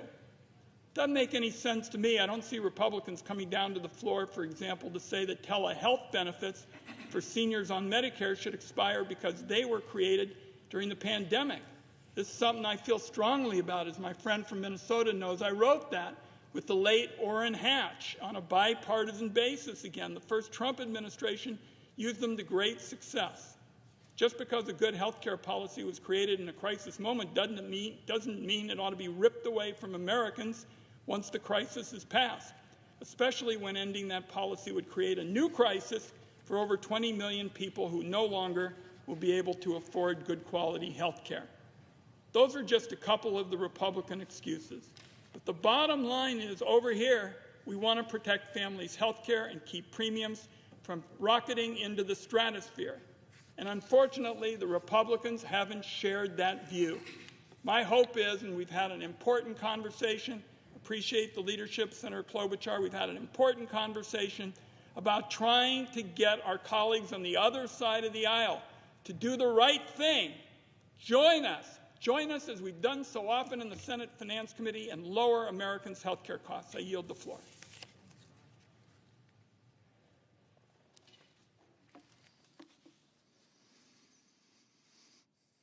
Mr. President, Senator from Georgia. I believe in health care. Your health, my mother told me a long time ago, is everything, so take care of your health. It is vital. It is essential. And I believe that health care is a human right. And it is certainly something that the wealthiest nation on the planet and in the history of humankind can and ought to provide for all of its citizens. It is right, it is fair, but it is also smart. A healthy nation is a strong nation. Healthy children are ready to learn. And so that's why I've worked so hard and so long with my colleagues on this issue.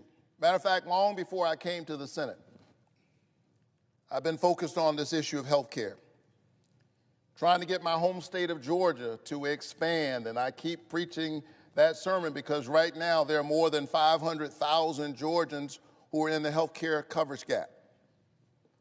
I came here in 2017 to this place not as a senator but as a pastor and as an activist. And I remember getting arrested, I believe in 2017, when there were major health care cuts on the table. And as I began to make my argument and gathered with other pastors in the rotunda, the Capitol Police, very professionally, but they began to say to us, "Pastors, you can't gather and pray in the rotunda, we'll have to arrest you." What they didn't understand is that I had already been arrested. My mind and my imagination had been arrested by this idea that surely the American nation can do better than this. Health care is a human right. Dr. King, who led the church that I am still honored to lead, said that of all the injustices, inequality in health care is the most shocking and the most inhumane. And that's why I was proud to join my colleagues, and I am proud to stand with my colleagues in this fight. This is about 22 million Americans who will see their health care premiums double, some triple, some quadruple. And this is not theoretical stuff for me. These are the people in my community. These are folks sitting in the pews of my church.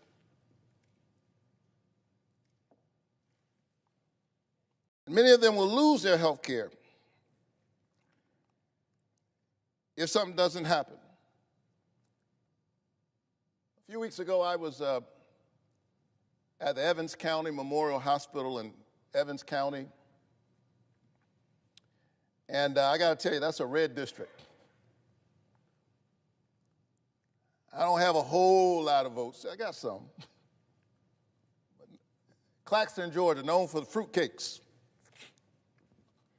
And I was at that hospital, and I can tell you that those folks were already worried because of the draconian cuts to Medicaid in the big, beautiful bill, so-called beautiful bill. 15 million Americans already standing to lose their health care, and then the premiums raised for 22 million Americans while giving Elon Musk and people like him a tax cut?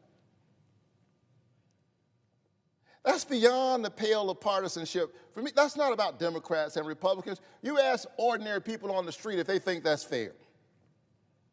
I can tell you that those folks in Evans County, many of whom who did not vote for me, but I am fighting for them because I am their senator too. They're worried about it. And so that's why we've been in this fight, and that's why we continue to stand to this very day. It's day 38.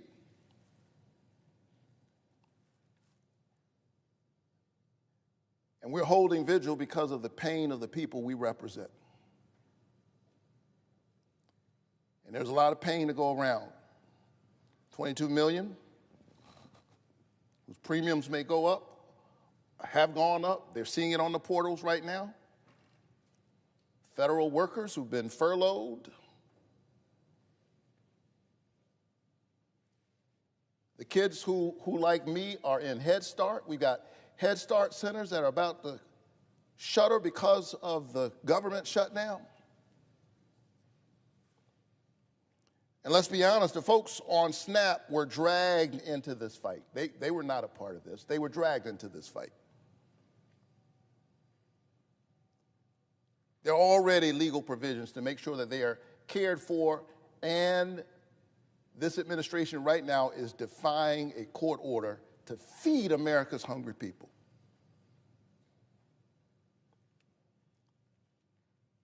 With all of that pain, from the crisis in health care, from the ongoing government shutdown, we come to our sisters and our brothers on the other side and we extend the hand of compromise. Because it hasn't taken me long to learn that really that's the only way you get anything done in this body. I work all the time with colleagues with whom I disagree about 90% of the time. Because it's not about them and it's not about me, it's about the people we represent. And the founders were wise to organize our government in such a way that that's the only way to have sustainable change, is to do it on a bipartisan basis.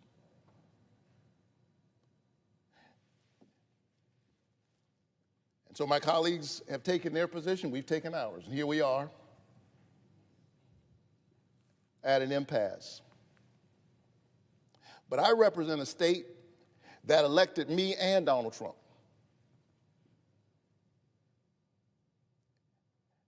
And so they expect us to figure it out. Sometimes when I'm driving my car, I've got a 9-year-old and a 6-year-old, 9-year-old daughter, 6-year-old son. Sometimes they're in the back seat having a disagreement. He looked at me. She touched me. And then they say, Daddy, you know, they call on me. And here's what I say more often than not. Figure it out.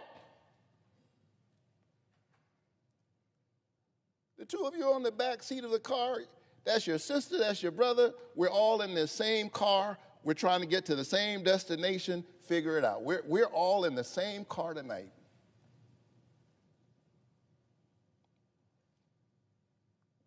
Democrats and Republicans. There's a way in which the poor and the wealthy don't. There's a way in which they're all in the same car. COVID reminded us of that. Before we had a vaccine, if my neighbor had the virus, I too was in peril. That didn't make my neighbor my adversary. That means that I have a vested interest in making sure that my neighbor has coverage. And so here's the proposal: 1 year clean extension of the ACA subsidies. That's not what we want. You know, if we had it our way, we would make it permanent.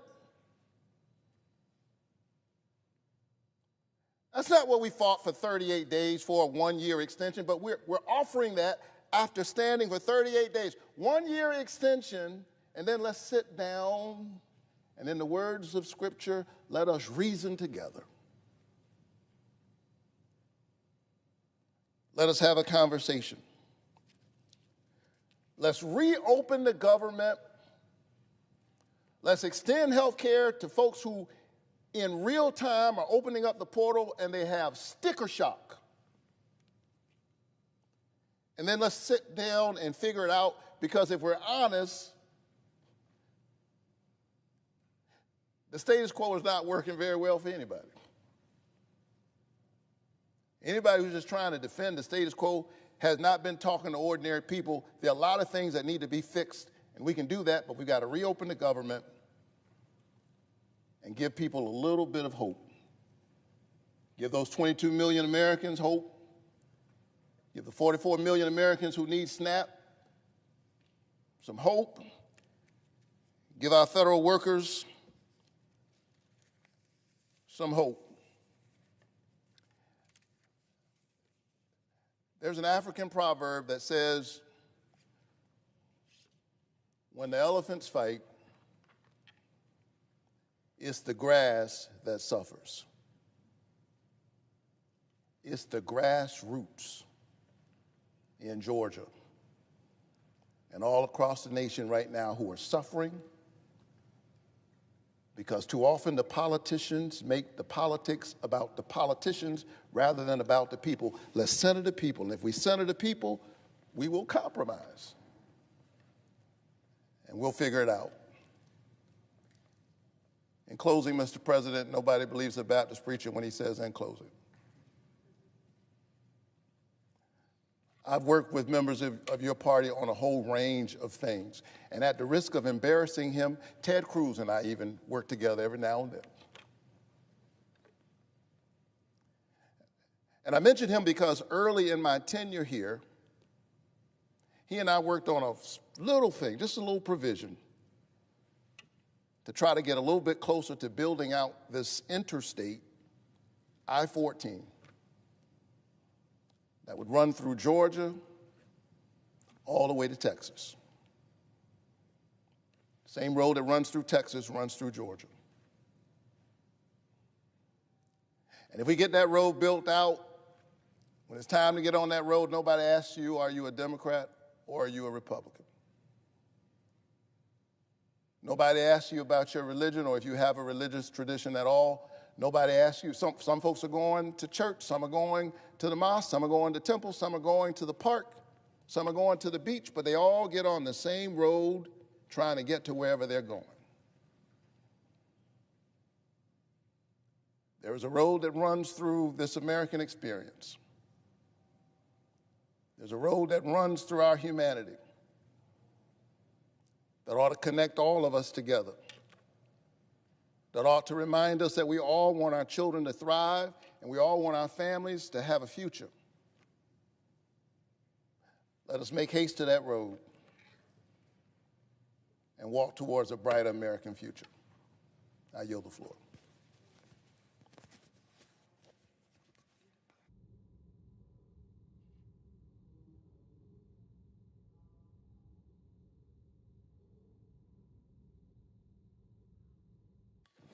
Mr. President, Senator from Minnesota. I note the absence of a quorum. Clerk will call the roll. Ms. Osterbrooks.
Nourish your soul, nourish your senses, nourish you.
Senator from Wisconsin.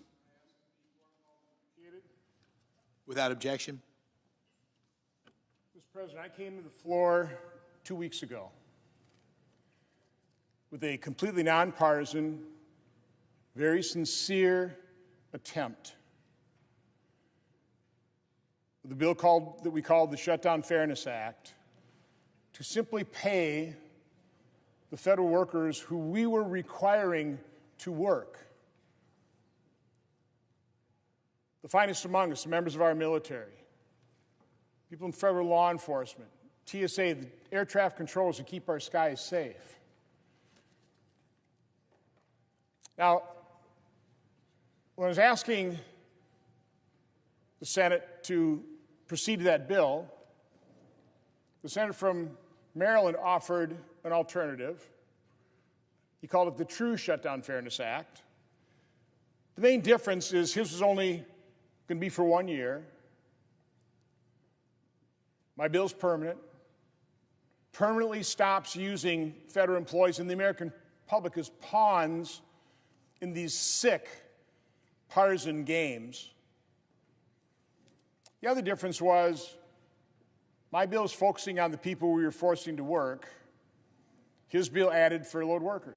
The holidays are just around the corner, and at Eddie Bauer, we're here for every adventurer on your list. Whether racing downhill or something more chill, gifts for the outdoors and the outdoorsy, Eddie Bauer.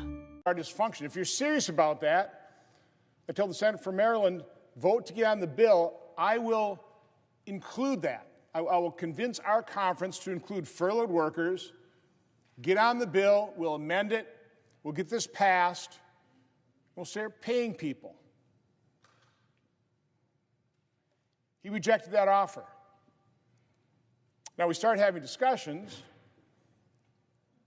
His staff immediately acknowledged the fact that my bill did not in any way, shape, or form impact the President's authority in terms of who determined who was furloughed, who gets included in reduction in force. It was silent. Even though they falsely accused my bill of giving the President greater authority, it didn't. I came to the floor again today to pass an amended bill with furloughed workers. By the way, a bill that is now supported by the American Federation of Government Employees. I believe that's the largest public employee union, the Federal Managers Association, Federal Law Enforcement Officers Association, National Air Traffic Controllers Association.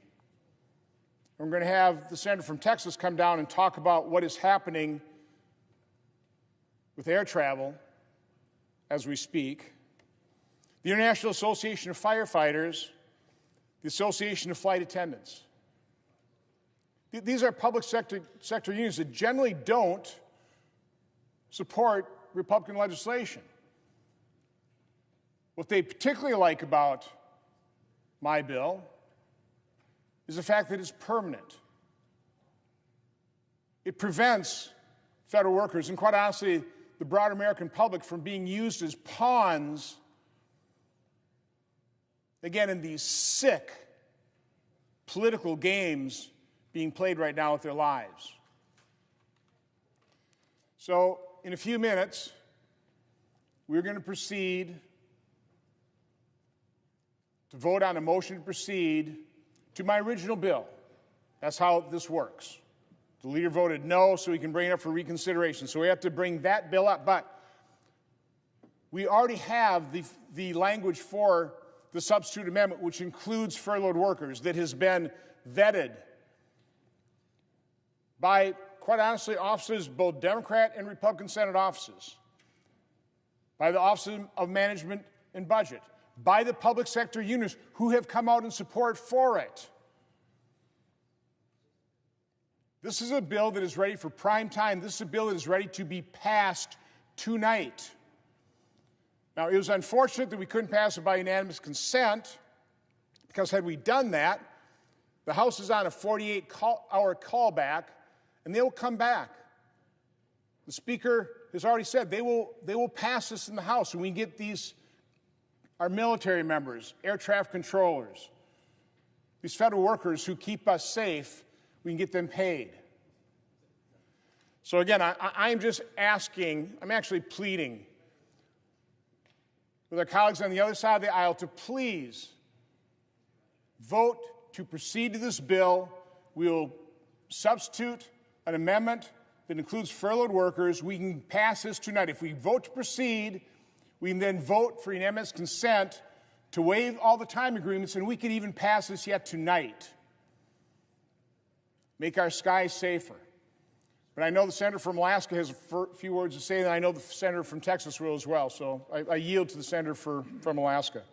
Thank you, my colleague from Wisconsin, Senator Johnson, and I've been proud to work with him on this bill over the last couple of weeks. The way this came to the floor, Senator Johnson and I were making the case in the conference. I had a bill that actually was a bill about paying our troops. Imagine that. You wouldn't want to pay our military during a shutdown, including the Coast Guard. Senator Johnson came to me and said, hey, Dan, I got a broader bill. Let's pay everybody who's required to work to keep us safe in America. So I said, great idea. Let's do it. So this is the Shutdown Fairness Act. Senator Johnson already talked about what it does. It's very, very simple. If you are required to work because your job's important, primarily because you're keeping Americans safe, then you should be paid. We have a great example right here. All these Capitol police officers right now keeping us safe right here on the Capitol, they're not getting paid. Air traffic controllers, TSA, keeping us safe right now in America. Senator Cruz is going to talk about what they've been going through. They're not getting paid. They should be paid. And of course, our military.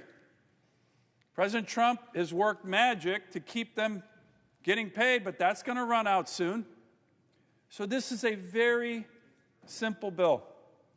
There's nothing more American than paying people for their hard work, especially when the federal government is requiring them to work. So what happened? Oh, and by the way, Senator Johnson mentioned it's well over 200 groups now.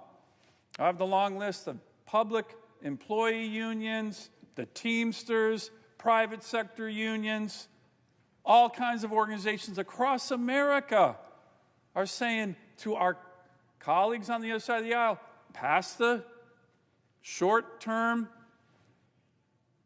CR, but also pass this bill. So what happened? When we worked this 2 weeks ago, there was a number of Democrat senators who came to us and they're very interested in doing it. Because it makes sense. How could you not be interested in doing it? We can negotiate health care and these other issues, but the men and women in the federal government who are working without a paycheck, you've been hearing stories about the FAA guy driving an Uber because he's got to pay his family. He's not getting paid. And he's had a really important job as an air traffic controller. So we thought our bill was going to pass. A number of Democrat senators were like, hey, we agree with this. It's 2 weeks ago. So what happened?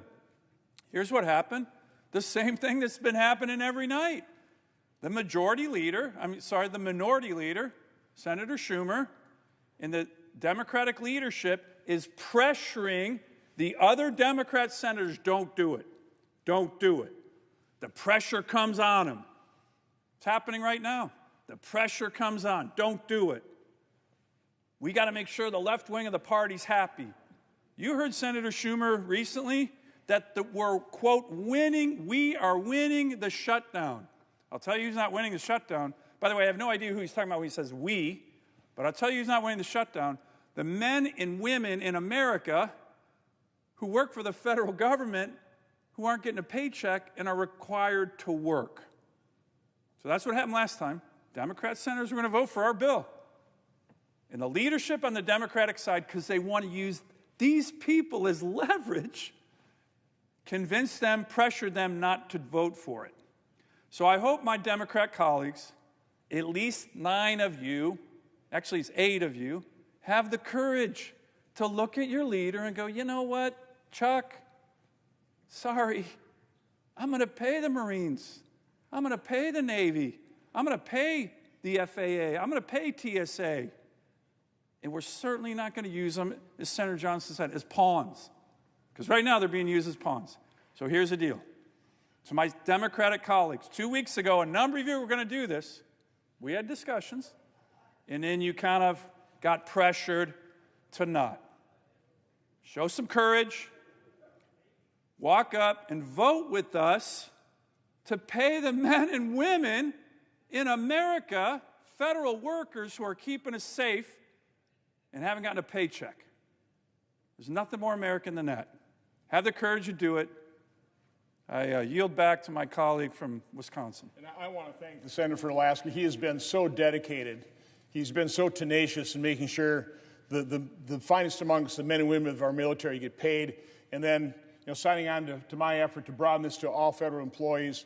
Again, as you said, they shouldn't have to go to food banks. They shouldn't have to drive DoorDash to pay their child's tuition or to feed their families. This is ridiculous. But we had a chilling report from the senator from Texas, the chairman of the Commerce Committee, in terms of what's happening with air traffic control in terms of our skies. But before we turn to the senator from Texas, we're going to go to the senator from Wyoming has a few words to speak on this bill.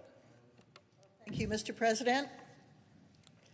And I want to thank Senator Johnson for his dedication to try to pry the federal workers who are being used in what is a political battle, and I want to excuse them from a partisan political battle that is not of their making, so they can go back to work and serve the American people. So what we have here is a political standoff between Democrats and Republicans in Congress. It has nothing to do with the air traffic controllers. Some of them are Democrats, some are Republicans. It has nothing to do with any other essential or furloughed federal worker. Some of them are Democrats and Republicans. Some of them probably agree that we should shut down the government so insurance companies can make billions more dollars off the American taxpayers under Obamacare. Some of them are Republicans and think that we should open the government and work out this health care mess after we open the government.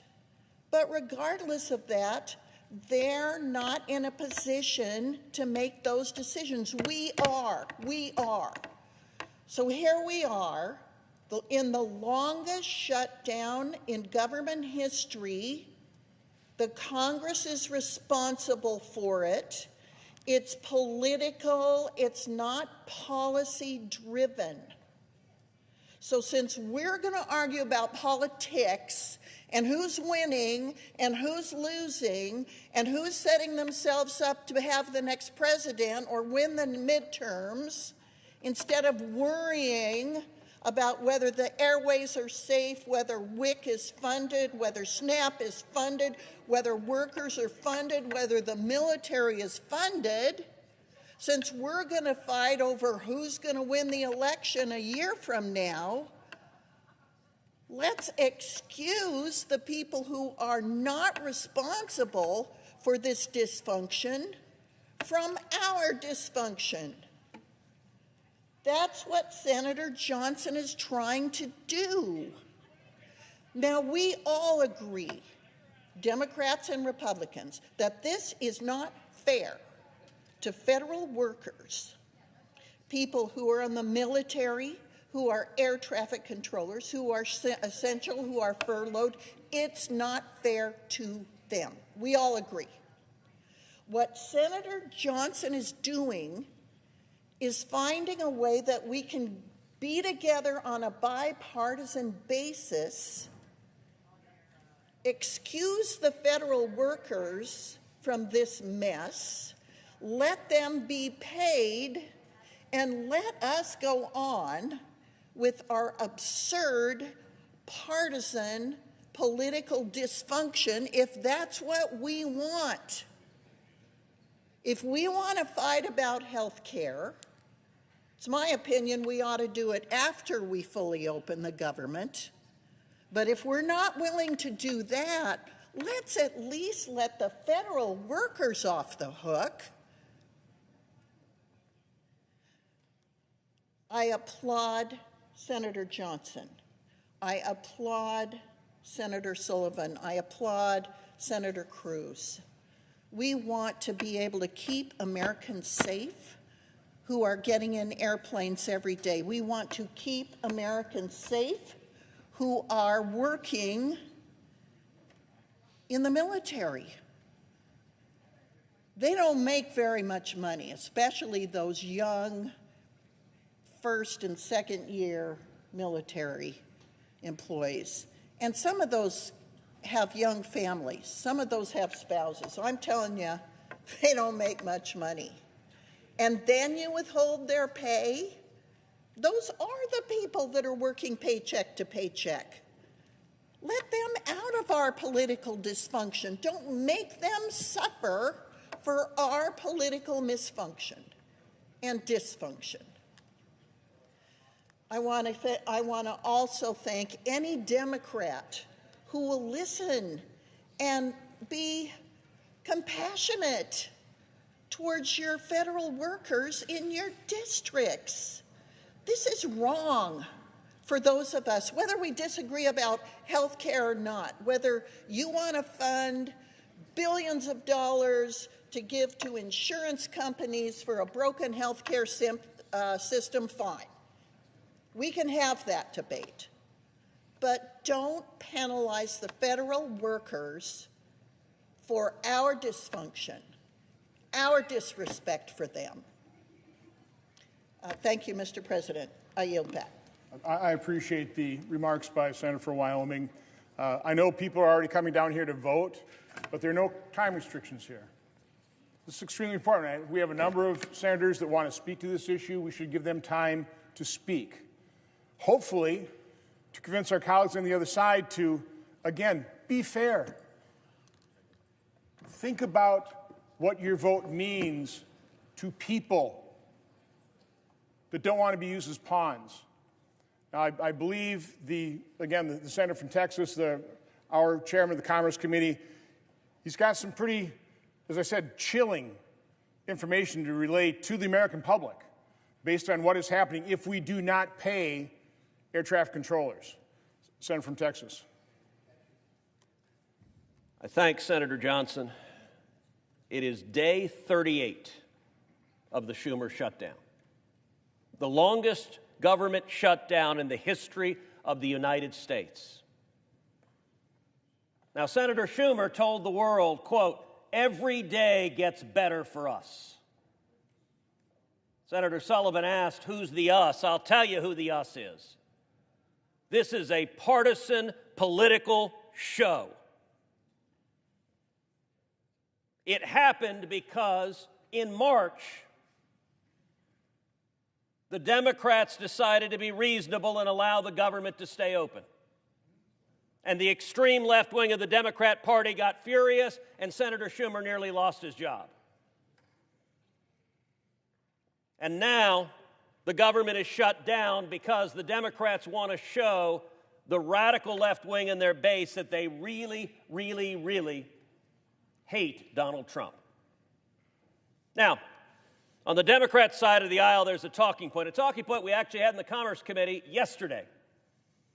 One of our Democrat colleagues said, there's a Republican president, there's a Republican Senate, there's a Republican House. This is the Republicans' shutdown. And I don't know who actually produces those talking points for Democrats, but every one of them, word for word, says the identical thing. Well, I tell you, I spoke shortly thereafter, and I said, every witness in a court of law, before they testify, they're sworn in, and they're asked that their testimony will be the truth, the whole truth, and nothing but the truth. I said what my Democrat colleague just did there failed part number 2, the whole truth. You're right. There is Republican president. You're right, there is a Republican House, and you're right, there is a Republican Senate. What the Democrats also know is that under the Senate rules, it takes 60 senators to vote to fund the government. They all know that. That's not something they don't know. And it's not an accident that they don't mention it. Why do we have a shutdown? Well, let's count. There are 53 desks on this side of the Senate floor. There are 53 Republicans, which means the government cannot be funded until at least 7 Democrats decide we're going to fund the government. By the way, this is not a new development. When Joe Biden was president, 13 separate times, we passed a clean continuing resolution. What does that mean? We had a 60-vote threshold then, too. That means Republicans could have done this garbage any of the 13 times under Joe Biden, but we did not. They didn't have 60 votes. What was different when Joe Biden was president is Republicans voted with the Democrats to allow the government to stay open. And by the way, in March, the Democrats knew that was the responsible thing to do. It does not take much on the magic Google machine to get video of every one of these Democrats saying on TV, government shutdowns are reckless, they're irresponsible, they're wrong. They all know that. But you know what they're counting on? I look up and the press gallery is virtually empty. They're counting on ABC, NBC, and CBS lying to the American people. They're counting on CNN lying to the American people. They're counting on MSNBC lying to the American people. This is not complicated. 14 times the Republicans on this side of the floor have voted to open the government. And 14 times Democrats have voted to keep the government closed. And then, after they vote to keep the government closed, the Democrats walk out to the reporters and say, gosh, I can't believe the Republicans closed the government. That's when a reporter is actually supposed to do something really radical. It's called report. The person telling me he or she is upset at the government shutdown, why did you vote 14 times to keep the government shut down? Now, there are lots of aspects of this that are painful, but there's one in particular that is impacting American families all over the country, which is any family that is traveling for work, traveling to visit a sick relative, traveling to go to a funeral in a family, traveling to go on a family vacation. There are right now over 50,000 TSA agents. Many of them are going to work. They're not getting paid. They miss their paycheck. There are right now more than 14,000 air traffic controllers. Many of them are going to work. None of them are getting paid. That means they're trying to figure out, their last paycheck didn't come, they're trying to figure out, how do I pay my mortgage? How do I pay my rent? How do I pay my food? How do I feed my kids? How do I take care of medical bills? You know what the answer from the Democrats is? Every day gets better for us.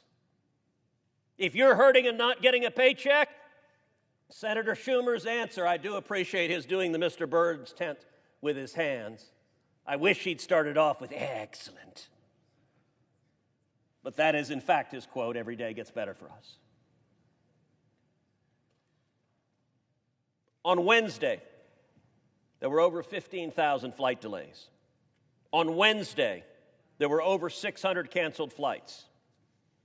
Delta Airlines has called on the Democrats, vote to reopen the government. United Airlines has called on the Democrats, vote to reopen the government. Southwest Airlines has called on the Democrats, vote to reopen the government.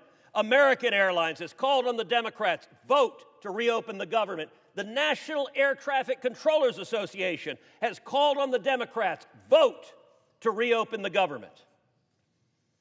Yesterday, I had a conversation with the administrator of the FAA. It was chilling. As everyone knows, the FAA announced that it is putting in place a mandatory 10% reduction in flights in the 40 largest airports in America. What the administrator of the FAA told me yesterday on the phone was why. And here's what Administrator Bedford said. He said, last Friday, which was Halloween, half of the busiest 30 air traffic control facilities were short-staffed.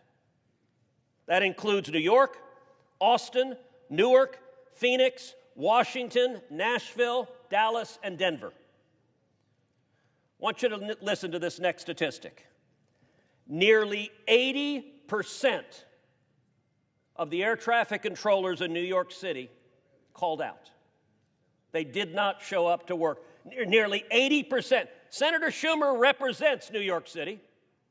Nearly 80% of the controllers called out on Halloween. There were rampant delays. The FAA said the aggregate data, the whole national airspace system, looked okay. But then they deaggregated the data, looking at the 40 biggest airports in particular. It painted a very different picture. Here's what the administrator of the FAA told me. Pilots filed more than 500 voluntary safety reports about air traffic control problems they were encountering. Air traffic controllers that were fatigued, that were tired, they were making mistakes. And what's the Democrats' views? Well, there's an old line that a gaffe is when someone in Washington accidentally tells the truth. You heard Chuck Schumer say every day gets better for us. Here's what one Democrat aide told CNN. Another senior Democrat aide said, as long as public perception is in their favor, the party will not concede short of, quote, planes falling out of the sky. That's out of the words of the Democrats themselves. Let me tell you, as chairman of the Commerce Committee, part of our responsibility is to oversee the FAA and to do everything possible to ensure safety. Turning to my Democrat colleagues saying, this is not a joke. First of all, the shutdown happened because Senator Schumer had to demonstrate he was tough, so he didn't get primaried by AOC in New York. Then the next threshold was the No Kings rallies. They had to show they were tough enough that when radicals were marching in cities across the country, they were as angry as the blue-haired, angry radicals. Then we had Election Day. They were going to keep everything shut down to Election Day because it energized their base. And then Democrats won elections in the very blue state of New Jersey, the very blue state of Virginia, and the insanely blue city of New York City. And suddenly Democrats said, holy cow, our really left-wing voters like it when we shut the government down. Are there any Democrats on that side of the aisle for whom responsibility matters? Or is every one of them proud to say, we will keep it shut down until planes fall out of the sky? God forbid that comes to pass. Over 500 voluntary safety reports about air traffic controllers. You got air traffic controllers driving Uber to pay their bills. And here's the good news. We can resolve it right now. Senator Johnson's bill that we will vote on in just a few minutes is very simple. It says any federal worker that goes to work will be paid. If you have to work, if you're a soldier, if you are manning the wall, keeping this country safe, you're being forced to work, you'll be paid. If you're a Border Patrol agent, if you're an FBI agent, if you're a TSA agent, and you have to work, you'll be paid. And if you're an air traffic controller and your job is literally keeping, Mr. President, your children and my children safe when they get on an airplane, you will be paid. And to those in the media who persist in repeating Democrat talking points, understand this. The vote right now, if we vote yes, the air traffic controllers will be paid. If we vote no, the air traffic controllers will not be paid. So every Democrat who votes no is saying we will not pay the air traffic controllers. What does that mean? There are roughly 45,000 commercial flights a day in the United States. The 10% reduction that the FAA has put in place will be roughly 5,000 flights a day that will be canceled. Now, if you assume 100 passengers are on each flight, I'm a lawyer, not a mathematician, so I'm going to make the math simple.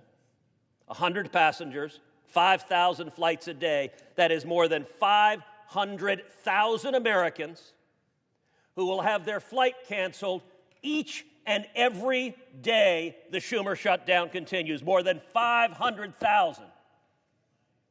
And millions more will have their flights delayed. So it's a simple choice. It is a simple choice. Do you want to pay the air traffic controllers or not? But I got to tell you, you better be ready to talk to your constituents who said, why was my plane canceled when I was going to see my sick mother? Well, because I, Democrat, voted against paying air traffic controllers. That's the answer. You won't like giving that answer. But I'll tell you what, that's a lot better answer than if you have to look in the eyes of someone whose family was killed because the Democrats get what they are explicitly asking for, which is planes falling from the sky.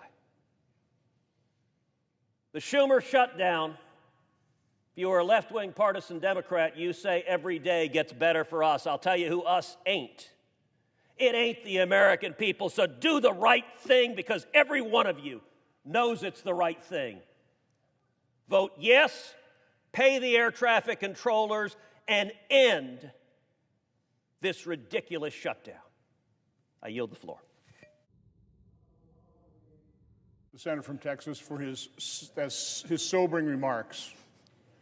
The chamber should be full. It'd be nice if our Democrat colleagues were here to listen to that. I'm hoping they are listening to him on their TVs in their office. God, I hope it literally doesn't take planes falling out of the sky. Tonight, you can continue your shutdown, but you can vote to pay the air traffic controllers, so that is far less likely. If you vote no, and God forbid it actually happens, can you live with yourself?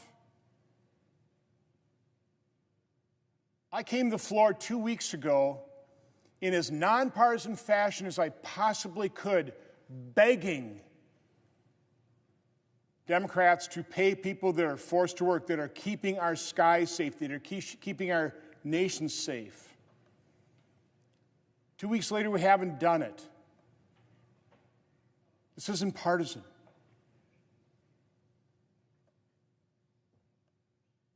Search your conscience. Ask yourself, honest to God, if a plane has fallen out of the sky. I'm not saying it's because of air traffic control, but you heard 500 safety instances. Our air traffic control system is already antiquated.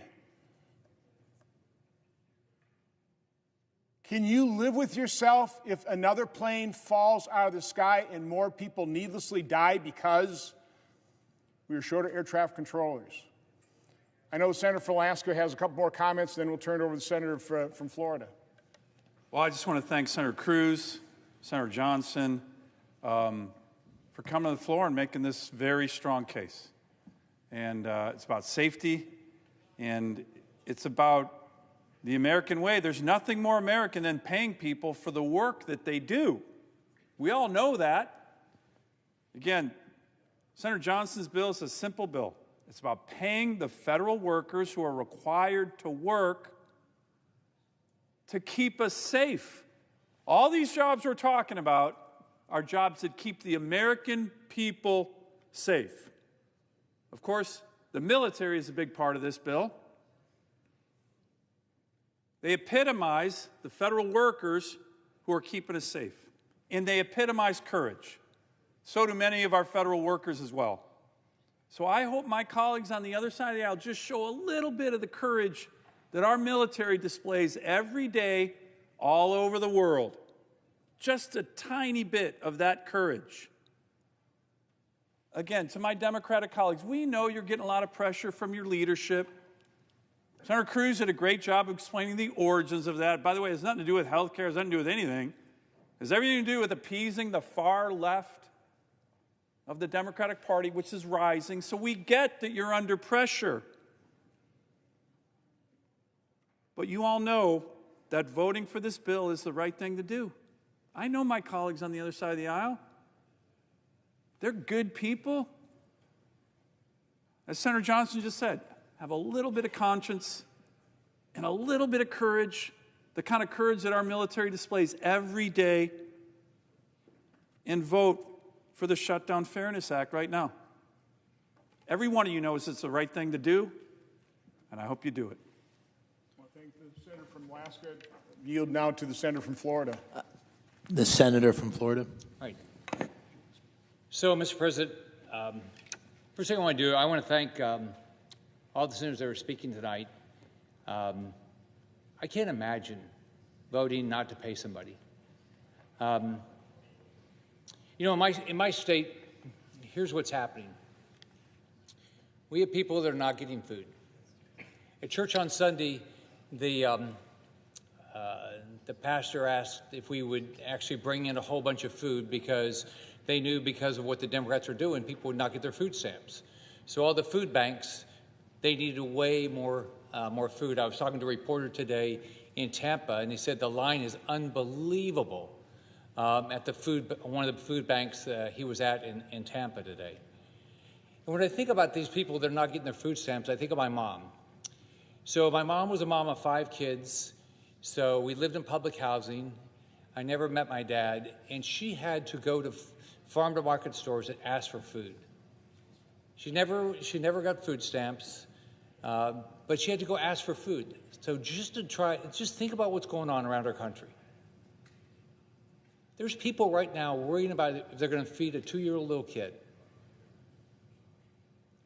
Can you just imagine what that mom's doing? I mean, I just can't imagine how anybody ever could vote to shut down the food stamp program to not feed kids. Then let's think about all these people not getting paid. So I'll give you my experience. When I was 19 years old, I got married. I was an E2 in the Navy, and I was making $332 or $334 a month. So that same person today, and my wife and I, she was making $75 a week as a legal secretary. So those people, if something like that, I didn't have $25 in the bank. They wouldn't have said, "Oh, it's okay not to pay the rent." Any costs we had, no one would have said, "Oh, don't worry, you don't have to pay it now." And so that's what's going on with our military. They have mortgages. Their kids have school costs. Their kids want to play sports. They might have medical bills. And my Democrat colleagues are saying they don't care. It's just did they ever live that life? Did they ever live the life that they are worrying paycheck to paycheck how they're going to pay for food, for the rent, for a mortgage? Do you think all the lenders are going to say, "Oh yeah, we know the government shut down, so you don't have to pay your mortgage"? So I just don't know how you could not have a heart to open up government. I mean, we can have a policy disagreement every day, and we should. But to not make sure people get their food stamps, not make sure that people are showing up today, as Senator Cruz said, trying to keep us safe in the skies, our military that's trying to keep our freedoms, and the Democrats don't care if they get paid or not. Now let's think about it. Since I got up here, this is my 7th year, I've had a bill that says no budget, no pay.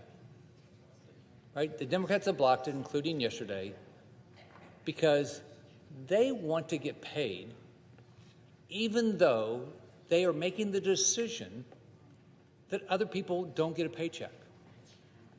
They're not willing to give up any of their pay because, like one of them said, He has a mortgage.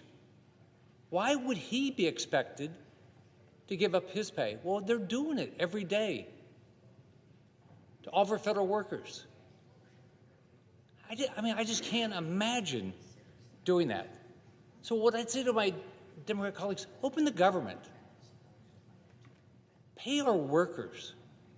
Make sure people get food, have food on the table. Don't ever, ever, ever in your wildest dreams do that to people in our country.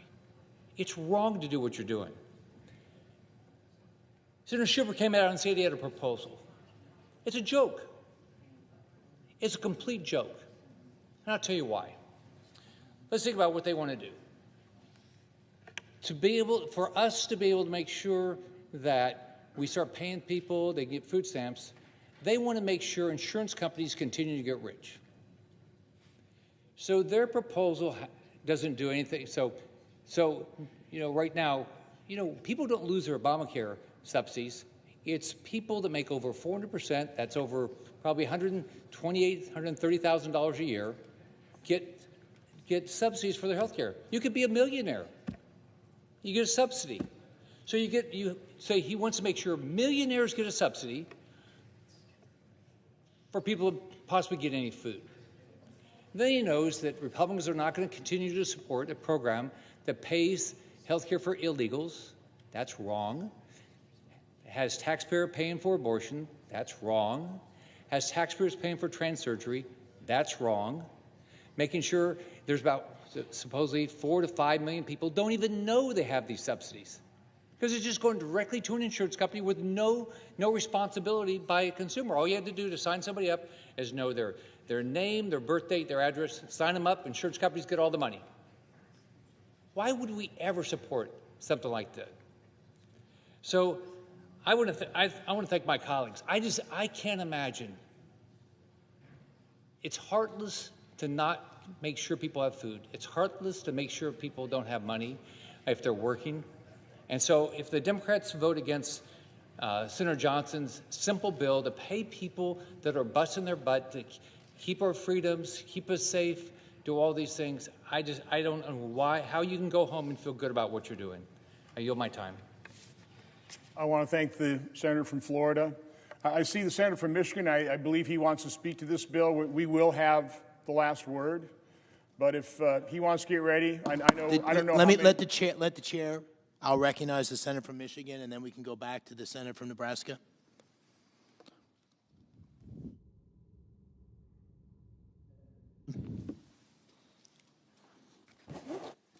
Thank you, Mr. President.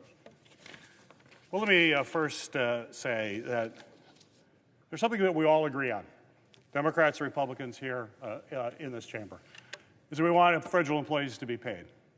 It's simply unacceptable that they have to work and come to work every day, do their job, and not get paid. That's why we got to end the shutdown as quickly as possible. We're focused on doing that. But that's not really exactly the total story behind the Johnson bill.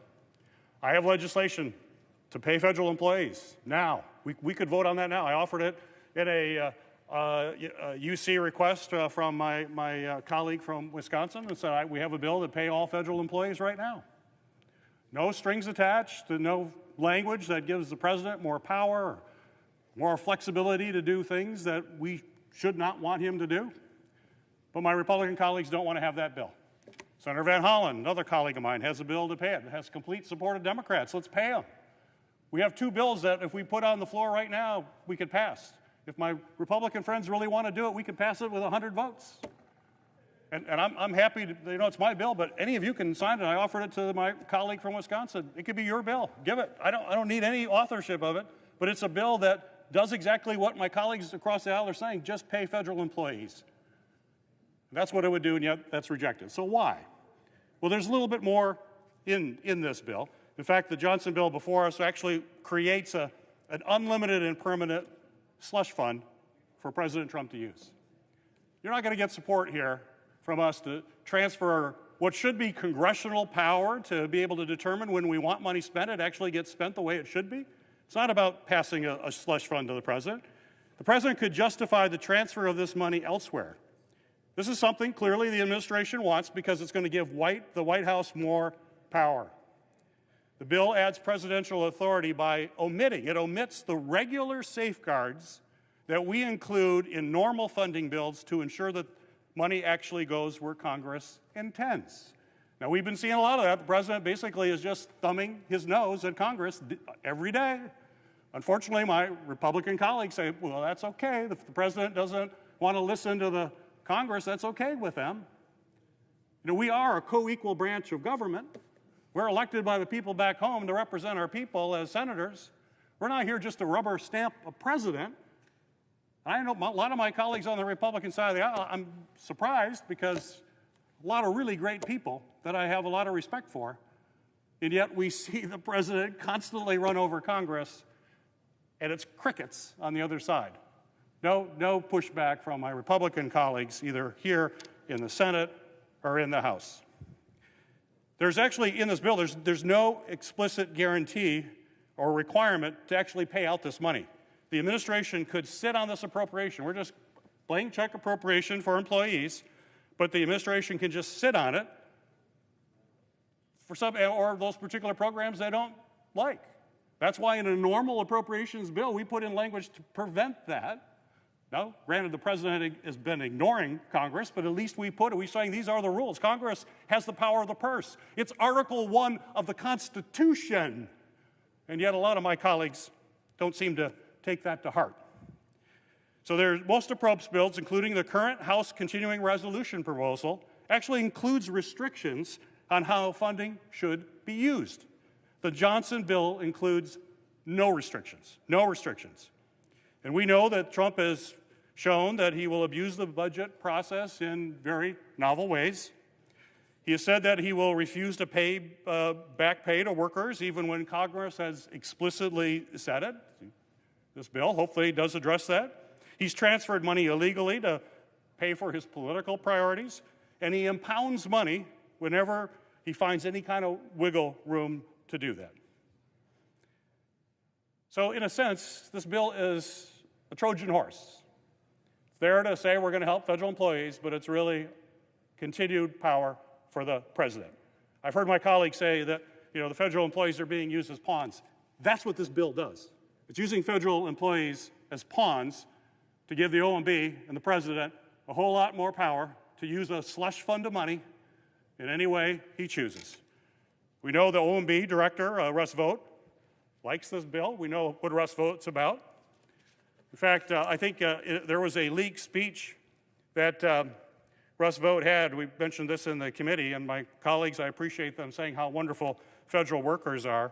But this is what the OMB director, who says this is really a good bill, the Johnson bill is a really good bill. He said, we want the bureaucrats to be trauma. They have to be affected by trauma. When they wake up in the morning, we want them to not want to go to work because they are increasingly viewed as the villains. We want to put them in trauma. I hope my Republican colleagues called out Mr. Vought when he said that, because you care so much about our employees. I appreciate that. But when folks in the administration say things like this, please say that is wrong, that we really do care about you. Not when you're trying to put a bill forward that's going to give the president an unlimited slush fund. Let's be real. If you want to pay employees, which I hope you do, if you want to move forward, then take a bill that we know has the kind of guardrails that our appropriation bills normally do to make sure the money is actually spent as we intend in Congress, which is the way it's supposed to work under Article 1 of the Constitution. I still believe in the Constitution. I still believe that we are a co-equal branch of government. We are not simply a rubber stamp for the president.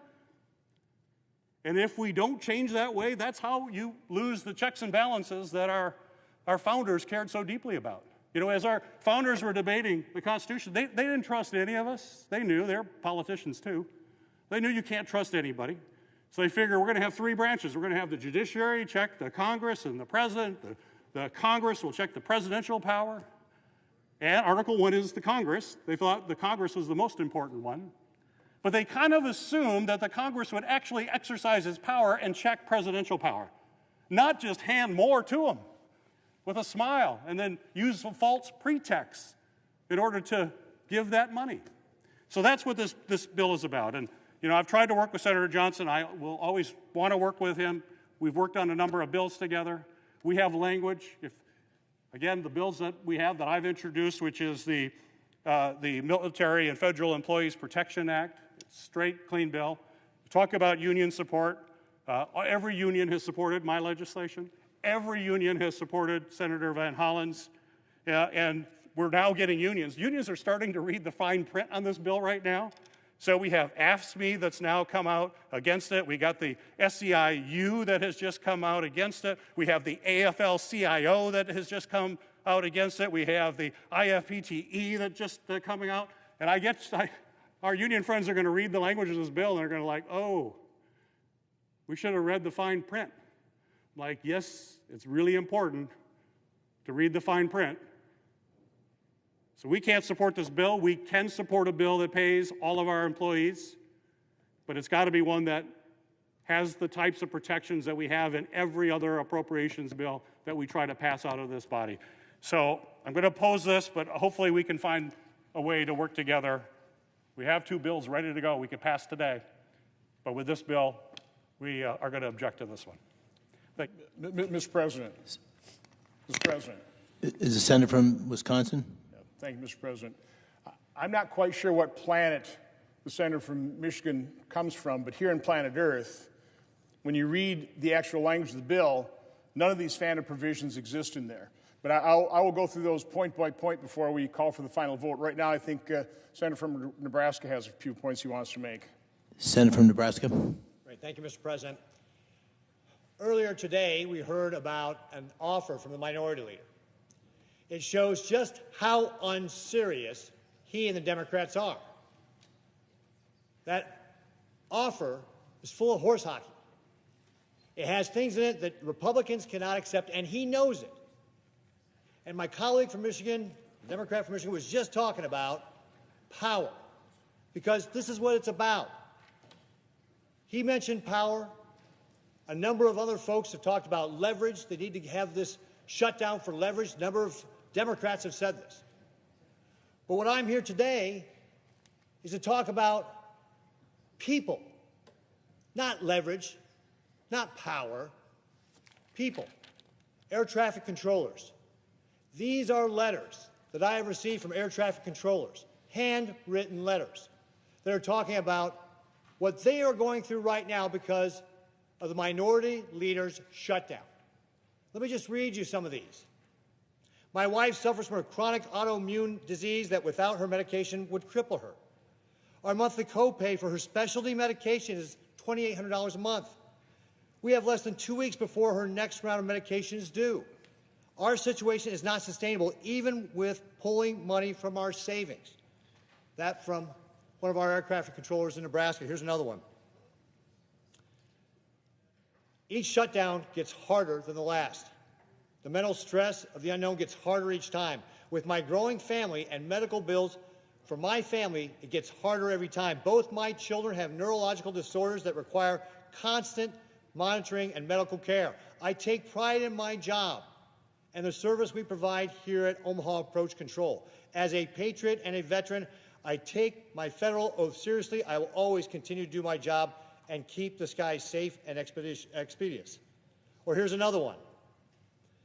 Myself and my family, to include my 3-year-old daughter, are struggling to make ends meet.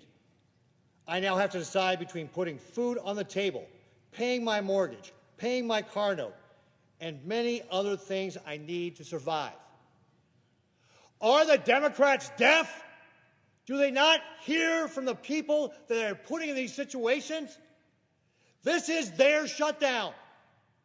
This is their Biden budget they're not voting for. They voted for this 4 times over the last 19 months, and now they won't because their far left wing tells them not to. We have patriots here who are suffering. Why don't they show some of the courage that these people are and stand up to their far left wing and vote for this bill so that at least the people who are working can get paid? Is that so much to ask? That we pay the people who are actually trying to keep the skies safe? The Democrat staffer was earlier quoted as saying, we're going to do this till planes start falling from the sky. Well, folks, we already heard that the FAA is going to cut back 10% this week on the number of flights because of safety concerns. But it's the people that are the air traffic controllers and our law enforcement and everybody else who is working in a federal job that is not getting paid are paying the price for the minority leader shutdown. Thank you, Mr. President. I yield to my colleague from Wisconsin. Senator from Wisconsin. And I appreciate the comments from the Senator from Nebraska. I think the Senator from Utah would also like to speak to the bill. Mr. President, I want to commend my friend and colleague, the Senator from Wisconsin, for his outstanding work on this bill, the Shutdown Fairness Act. Senator Johnson has seized on something very important here. We're surrounded by people in this very building and throughout the United States and across the globe, people who are faithfully, valiantly working for the United States government. Now, some of them are staffers in this very room, not being paid. Some of them are the police officers we greeted on our way in who are keeping the Capitol Hill complex safe. Some of them are soldiers, sailors, airmen, Marines, guardsmen all over the world who are serving the United States government at risk of life and limb to keep us safe.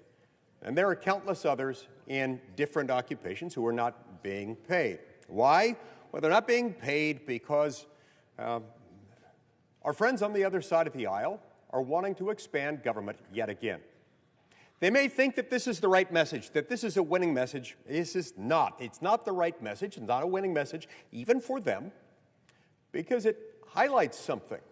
It highlights the danger in putting too much trust, too many responsibilities, too many functions in the United States government.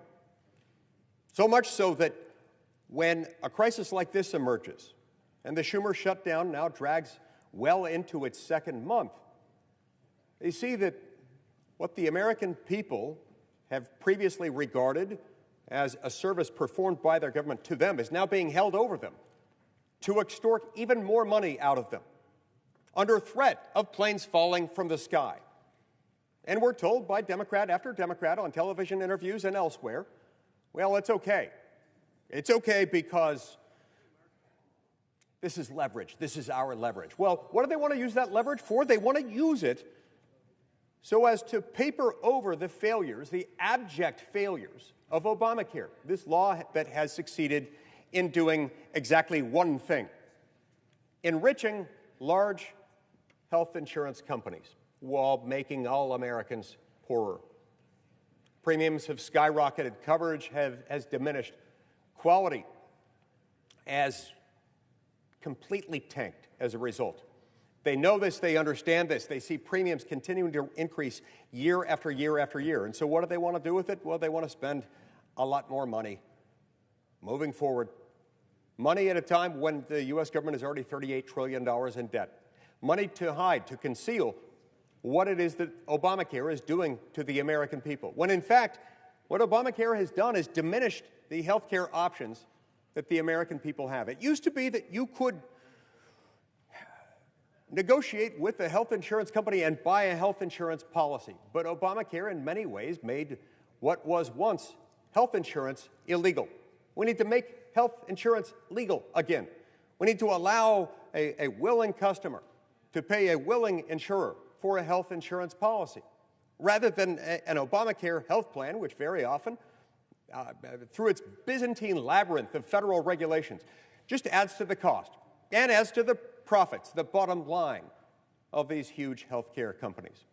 So yeah, they want to take this to extort the American people in their position of vulnerability at a time when we're told planes may start falling from the sky, at a time when people's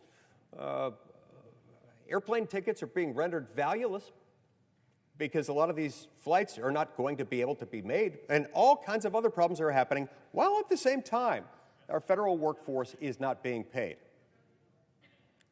These are not the right people to punish for the failures of Obamacare. Don't let them carry that burden. Don't make them do it. They didn't do this to the American people. Obamacare did. Let's fix Obamacare. Let's make it legal again to have health insurance, actual health insurance, not that sort of bastardized form of health insurance that emerged from Obamacare's endless regulations that result in diminished quality, lower coverage, and endlessly higher premiums. Mr. President, this shutdown has gone on long enough. This shutdown should come to an end, and it should come to an end by the very generous offer made by Republicans time and time and time again to continue at spending levels that until just months ago were the Democrats' own spending levels. That's not enough for them. We've got to end the madness and end the shutdown. At the very least, even if we're not to end the shutdown, we should pass Senator Johnson's bill. We should do that tonight. We should do it right now. Because regardless of what you think we ought to do with Obamacare or any other aspect of government, these workers who have now gone for some time without a paycheck, they should not be required to make this sacrifice, especially when you consider what it's for. Hiding the true cost of Obamacare. That is shameful. Again, I thank and I commend Senator Johnson and his team for putting together this legislation. I'm proud to support it. I wholeheartedly endorse it, and I plead with my colleagues to vote for it, and let's get these workers paid. They deserve nothing less. Thank you. And I want to thank the senator from Utah for his remarks. The senator from Wisconsin. Mr. President, I don't want to spend all the time refuting all the misrepresentations from the senator from Michigan in terms of what phantom provisions he claims are in my bill. There's no slush fund. It is completely silent on presidential authority. I know some people want to reduce authority. Well, that's a bill that won't be signed. If you want to pay the federal workers, if you want to stop punishing them for our dysfunction, if you want to stop using them as pawns in this political game, that's a demand you have to drop. The money appropriated in this bill will go to pay workers. That also was a false argument. But if you're not quite satisfied with the language, it's been out there and we've been trying to work and get feedback for 2 weeks, and we've gotten excellent feedback from leadership, from discussions on both sides of the aisle, from OMB trying to perfect this thing. The solution is get on the bill. Get on the bill and offer amendment. Keep talking to us. Don't close it down. Now, we heard from a number of our Republican colleagues. We heard from Senator from Michigan. Now, obviously, passions are running high. There's a great deal of frustration, certainly on our side, when the other side simply won't take yes for an answer. But I came down here 2 weeks ago in as nonpartisan stance as I possibly could be. Because as Senator from Michigan stated, we all agree that these people ought to be paid. So the way to do that is not offer a bill on unanimous consent that has no chance of being signed into law. The way to do that is to vote to proceed tonight to this bill. If we could iron out differences, we could yield back time and get this thing passed. The Speaker of the House said he'll already come back and pass this. So we are so close. I realize they're going to be hard partisans. I know they're, liberal unions have now come out against this, but the bulk of the public sector unions are for it. They prefer my bill over anything else that they may also support it because this is permanent. This ends using federal workforce and, quite honestly, the American public as pawns in these partisan games for all time. Again, the American Federation of Government Employees, the Federal Managers Association, the Federal Law Enforcement Officers Association, National Air Traffic Controller Association. And again, I hope our Democrat colleagues listen to Senator Cruz's chilling and sobering remarks just a few minutes ago, the International Association of Firefighters and the Association of Flight Attendants. This bill has support because it makes so much sense. It is fair. So we had 3 Democrats join us 2 weeks ago. There are 2 other Democrats who have voted for the House CR. That brings us up to a total of 58. Now, we vote against this because we didn't have furloughed workers. We've added furloughed workers. So hopefully those two will join us. I have talked to enough Democrat senators trying to get their input, trying to get this passed. I know there are Democrat senators that want to vote for this bill, that can vote for this bill.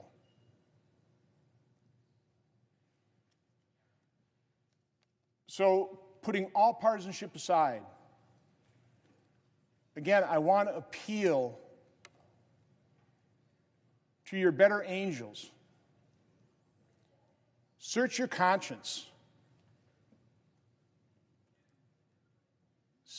Sign on to a bill. Vote for a bill that ends using federal workers, the American public, as pawns. The senator from Maryland said last week, let's not punish federal workers for our dysfunction. But I think my closing argument has to be to go back to what the senator from Texas was talking about, air traffic control in that situation. 500 safety issues reported recently in our skies. Search your conscience. Can you imagine? I mean, honestly, think about it. Imagine what the one Democrat staffer said, that we're going to cling to this until planes fall out of the sky. Think about how you would feel if, God forbid, a plane, another plane, fell out of the sky and people died. How could you live with yourself? Now, again, you can continue the shutdown. I mean, that's your political choice. You can continue to vote against the very reasonable House continuing resolution. But you can still vote to pay federal workers. You can vote to make sure that air traffic controllers get back to their stations and keep our skies as safe as possible. You can vote to dramatically reduce the chance that a plane will fall out of the sky. We just need two more of you. Two more of our colleagues on the other side of the aisle who are working with, quite honestly, folks on this side trying to end the shutdown. Just two of those that I spoke to that I thought would vote for this. I'm begging you, two more. Let's get on this bill. Let's pay federal workers. Let's make our nation safer. Let's do the fair thing. Let's do the right thing. Let's vote to proceed to this bill and get it passed. With that, Mr. President, I yield the floor. Mr. President. Majority Whip. Mr. President, I withdraw my motion to proceed. The senator has that right. Motion is withdrawn. Mr. President. Majority Leader. Mr. President, I move to proceed to the motion to reconsider the vote on cloture on the motion to proceed S3012. Questions in the motion? All in favor say aye. Aye. All those opposed say no. The ayes appear to have it. The ayes do have it. Motion's agreed to. Mr. President, I move to reconsider the vote on cloture on the motion to proceed S3012. Questions on the motion? All in favor say aye. Aye. All opposed say no. The ayes appear to have it. The ayes do have it. Motion's agreed to. The clerk will report the motion to invoke cloture. Cloture motion. We, the undersigned senators, in accordance with the provisions of Rule 22 of the Standing Rules of the Senate, do hereby move to bring to a close debate on the motion to proceed to calendar number 191 S3012, a bill to appropriate funds for pay and allowances of accepted federal employees for periods of work performed during a lapse in appropriations and for other purposes, signed by 17 senators. Under the previous order, the mandatory quorum call under Rule 22 has been waived. The question is it the sense of the Senate that debate on the motion to proceed to S3012 to appropriate funds for pay and allowances of accepted federal employees for periods of work performed during a lapse in appropriations and for other purposes shall be brought to a close upon reconsideration? The yeas and the nays are mandatory under the rule. The clerk will call the roll. Ms. Alsobrooks, Ms. Baldwin, Mr. Banks, Mr. Barrasso.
Mr. Bennett, Mrs. Blackburn, Mr. Blumenthal, Ms. Blunt-Rochester,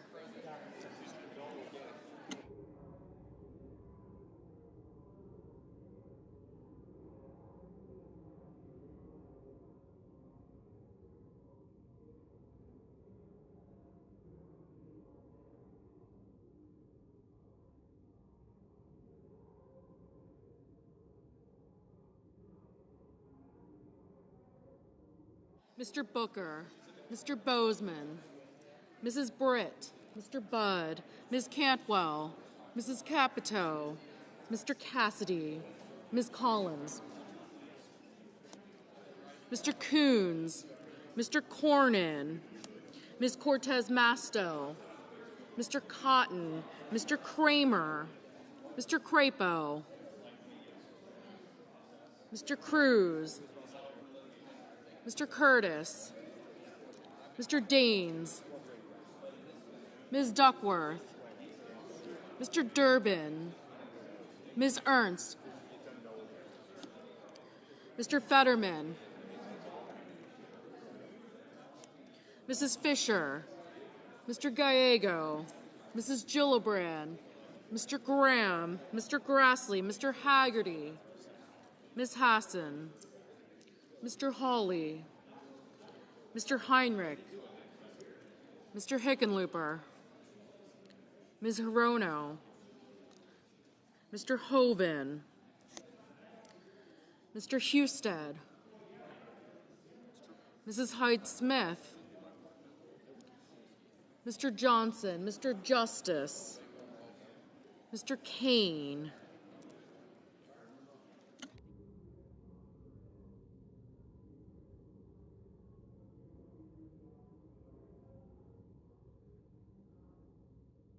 Mr. Kelly, Mr. Kennedy, Mr. Kim, Mr. King, Ms. Klobuchar, Mr. Langford, Mr. Lee,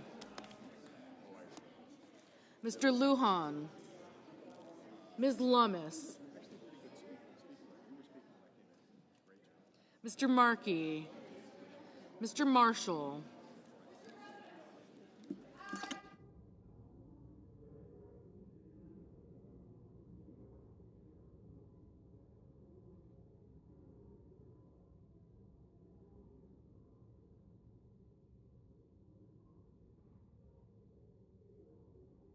Mr. McCormick, Mr. Merkley, Mrs. Moody, Mr. Moran, Mr. Marino, Mr. Mullen, Ms. Murkowski, Mr. Murphy, Mrs. Murray, Mr. Ossoff, Mr. Padilla, Mr. Paul, Mr. Peters, Mr. Reed, Mr. Ricketts, Mr. Risch,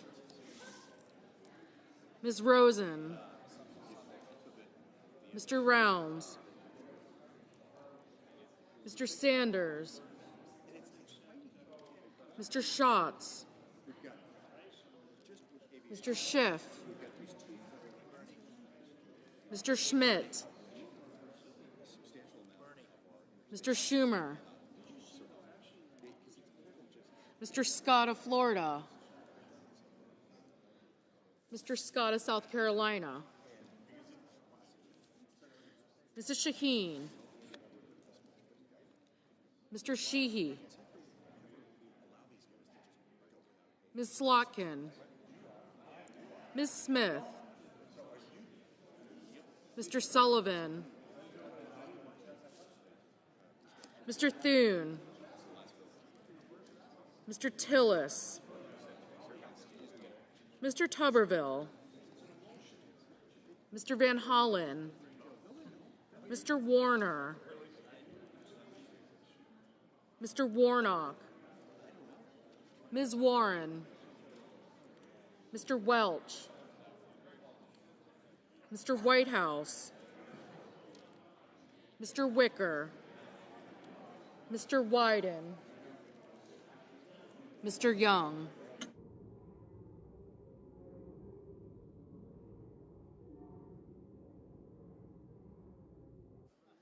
Senators voting in the affirmative: Barrasso, Blackburn, Bozeman, Britt, Budd, Cotton, Kramer, Cruz, Curtis, Daines, Ernst, Fisher, Graham, Grassley, Hawley, Husted, Johnson, Kennedy, Langford, Lee, Lummis, Marshall, McConnell, McCormick, Moody, Marino, Mullen, Ricketts, Risch, Schmidt, Scott of Florida, Sheehy, Sullivan, Thune, and Tillis.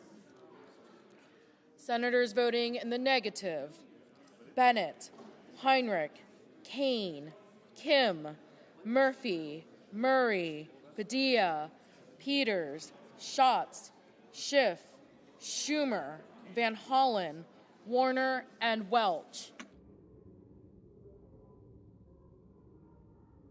Ms. Slotkin, no.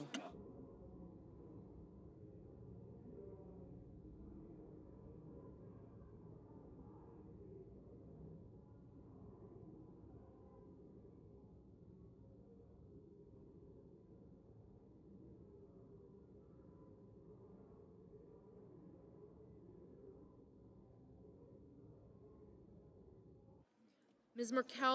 Murkowski, aye. Ms. Collins, aye.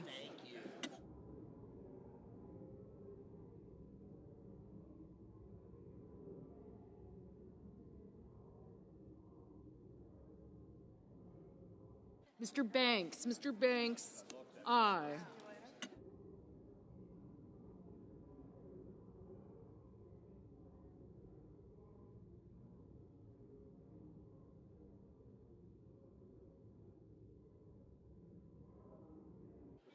Mrs.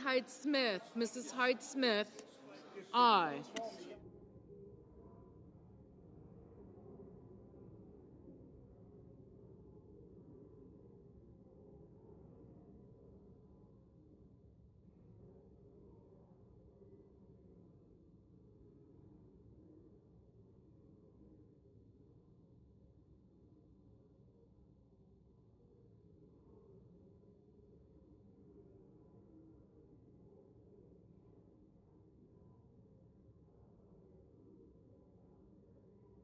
Mr. Durbin, no.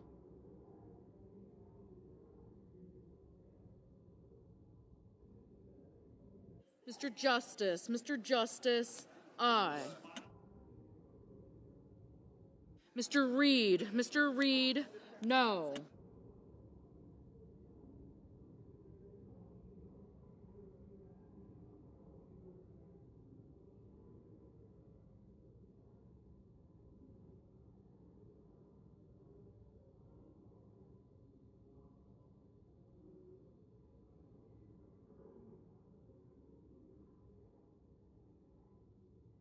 Ms. Blunt-Rochester. Ms. Blunt-Rochester, no. Ms. Cantwell. Ms. Cantwell, no.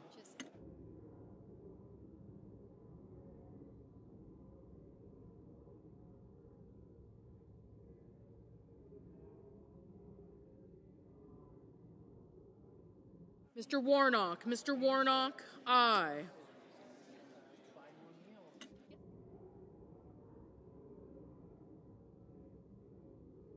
Mr. Scott. Mr. Scott of South Carolina, aye.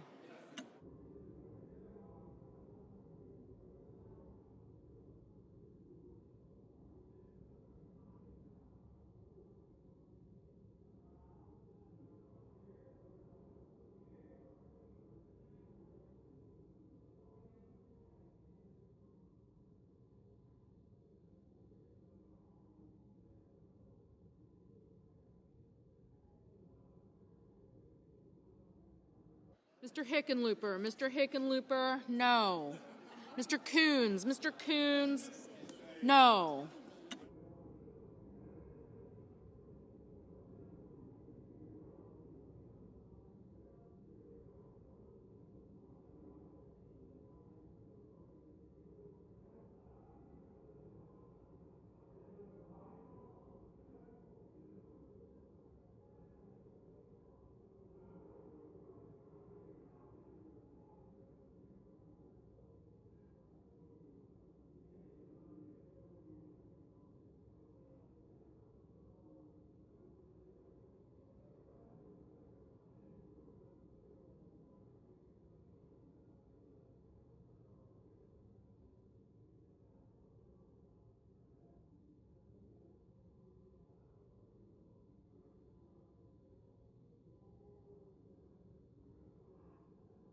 Ms. Rosen. Ms. Rosen, no.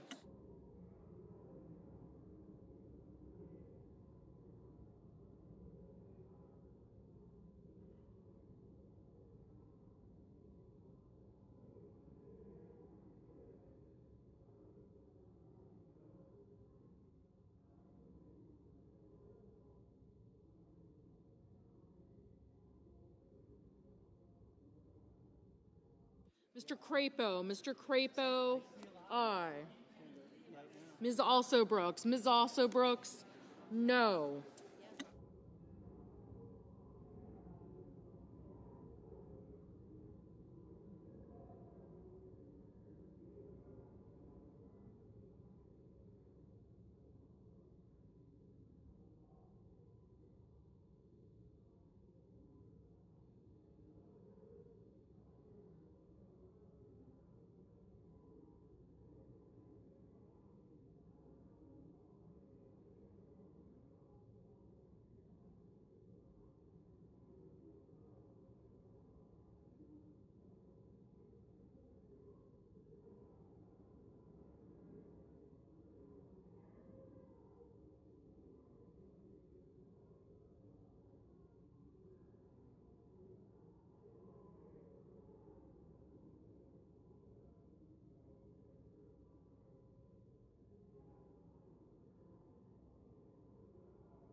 Ms. Baldwin. Ms. Baldwin, no. Mrs. Capito. Mrs. Capito, aye. Ms. Duckworth. Ms. Duckworth, no.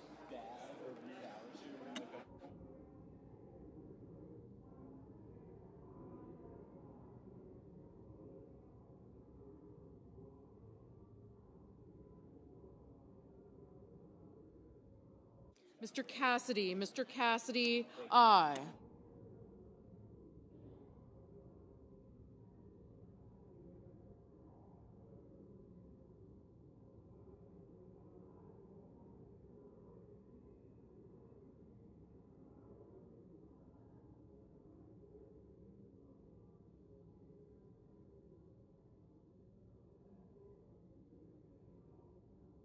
Ms. Warren, no.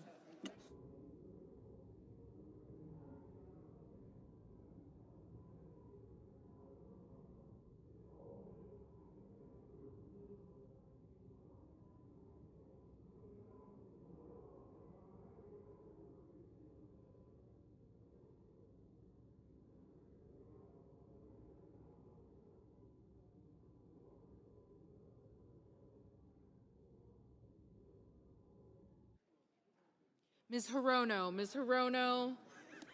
no.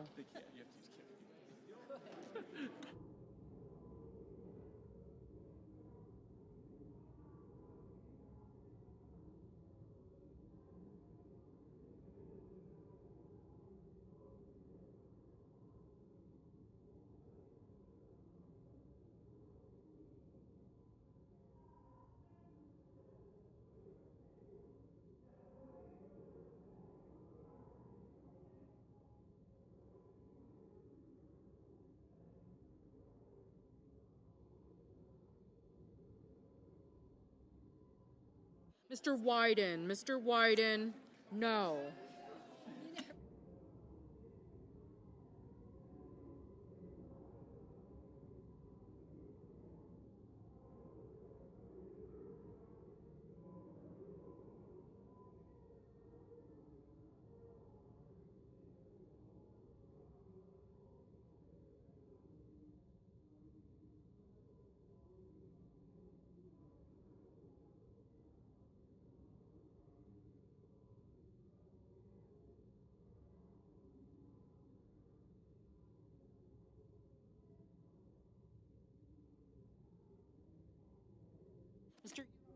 Mr. Young, aye.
Ms. Hassan, no. Ms. Cortez Masto,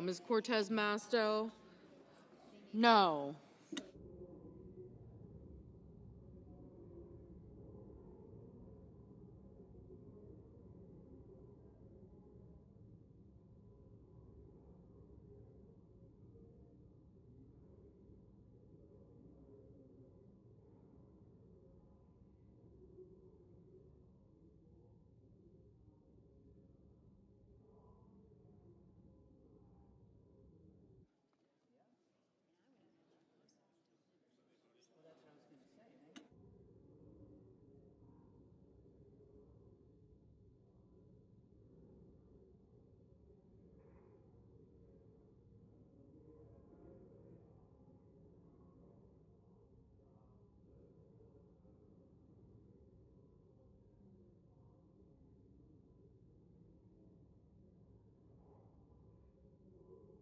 Mr. Paul, aye.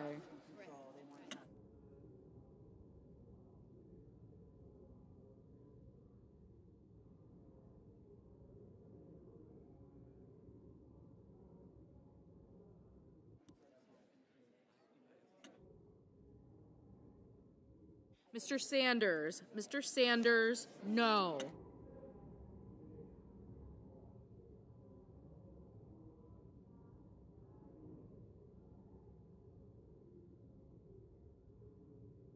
Mr. Merkley. Mr. Merkley, no.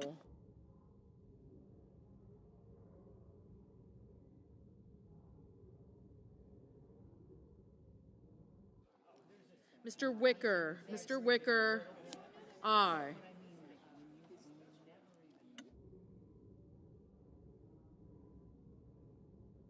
Mr. Whitehouse. Mr. Whitehouse, no.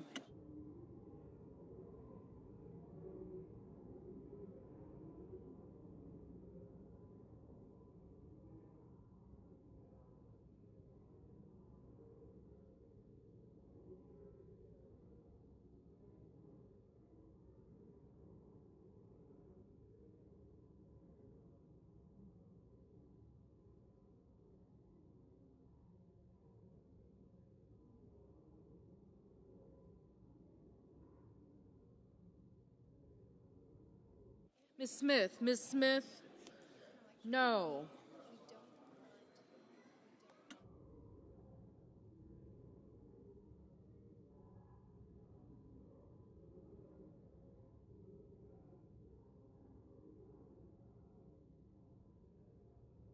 Mr. Hoven. Mr. Hoven, aye.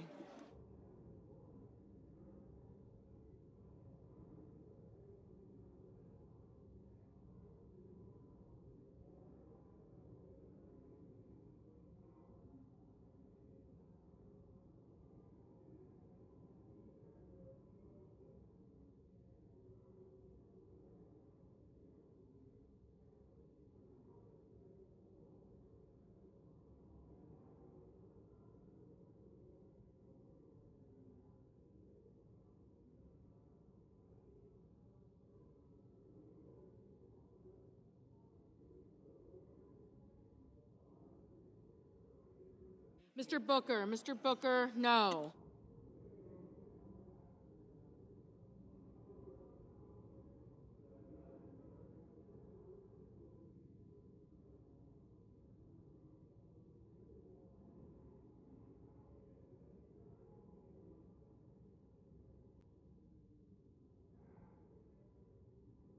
Mr. Blumenthal. Mr. Blumenthal, no.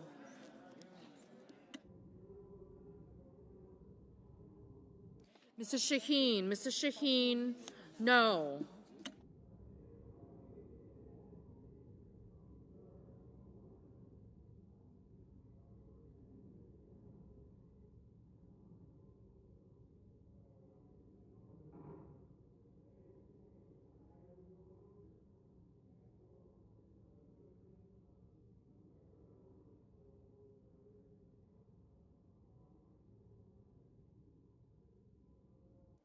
Mr. King. Mr. King, no. Mr. Haggerty. Mr. Haggerty, aye.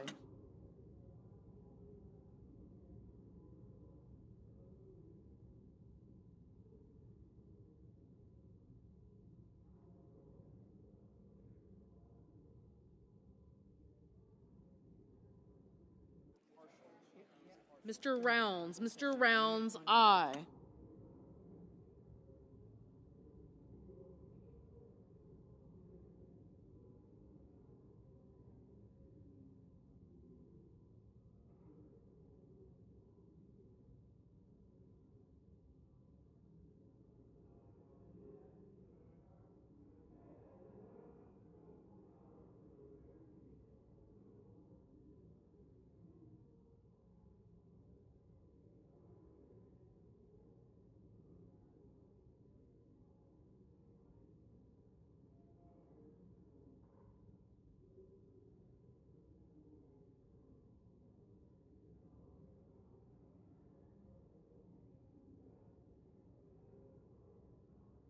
Mr. Gallego. Mr. Gallego, no.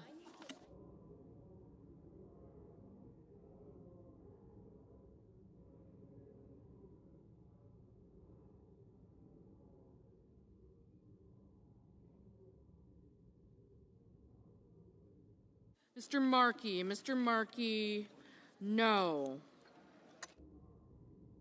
Ms. Klobuchar, no.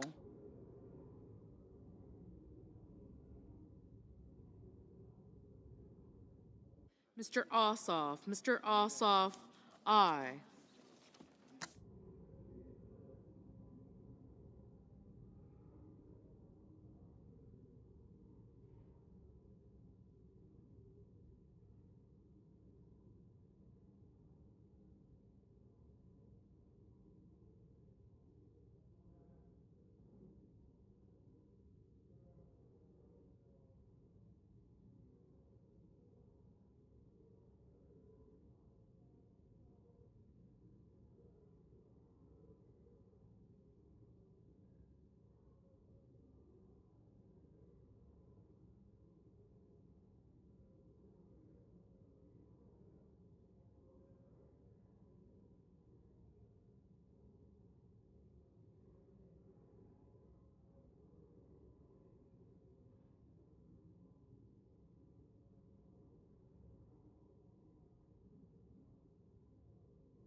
Mrs. Gillibrand, no. Mr. Kelly, no.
Mr. Lujan, aye.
On this vote, the yeas are 53, the nays are 43, 3/5 of the Senate duly chosen and sworn not having voted in the affirmative. The motion upon reconsideration is not agreed to. Majority Leader.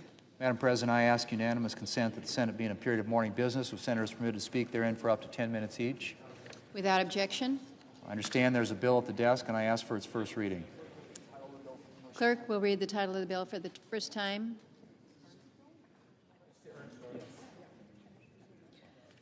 S 3166, a bill to rescind unused COVID funding and reduce the deficit. Madam President, I now ask for a second reading, and in order to place the bill on the calendar under the provisions of Rule 14, I object to my own request. The objection is heard. Bill will be read the second time on the next legislative day.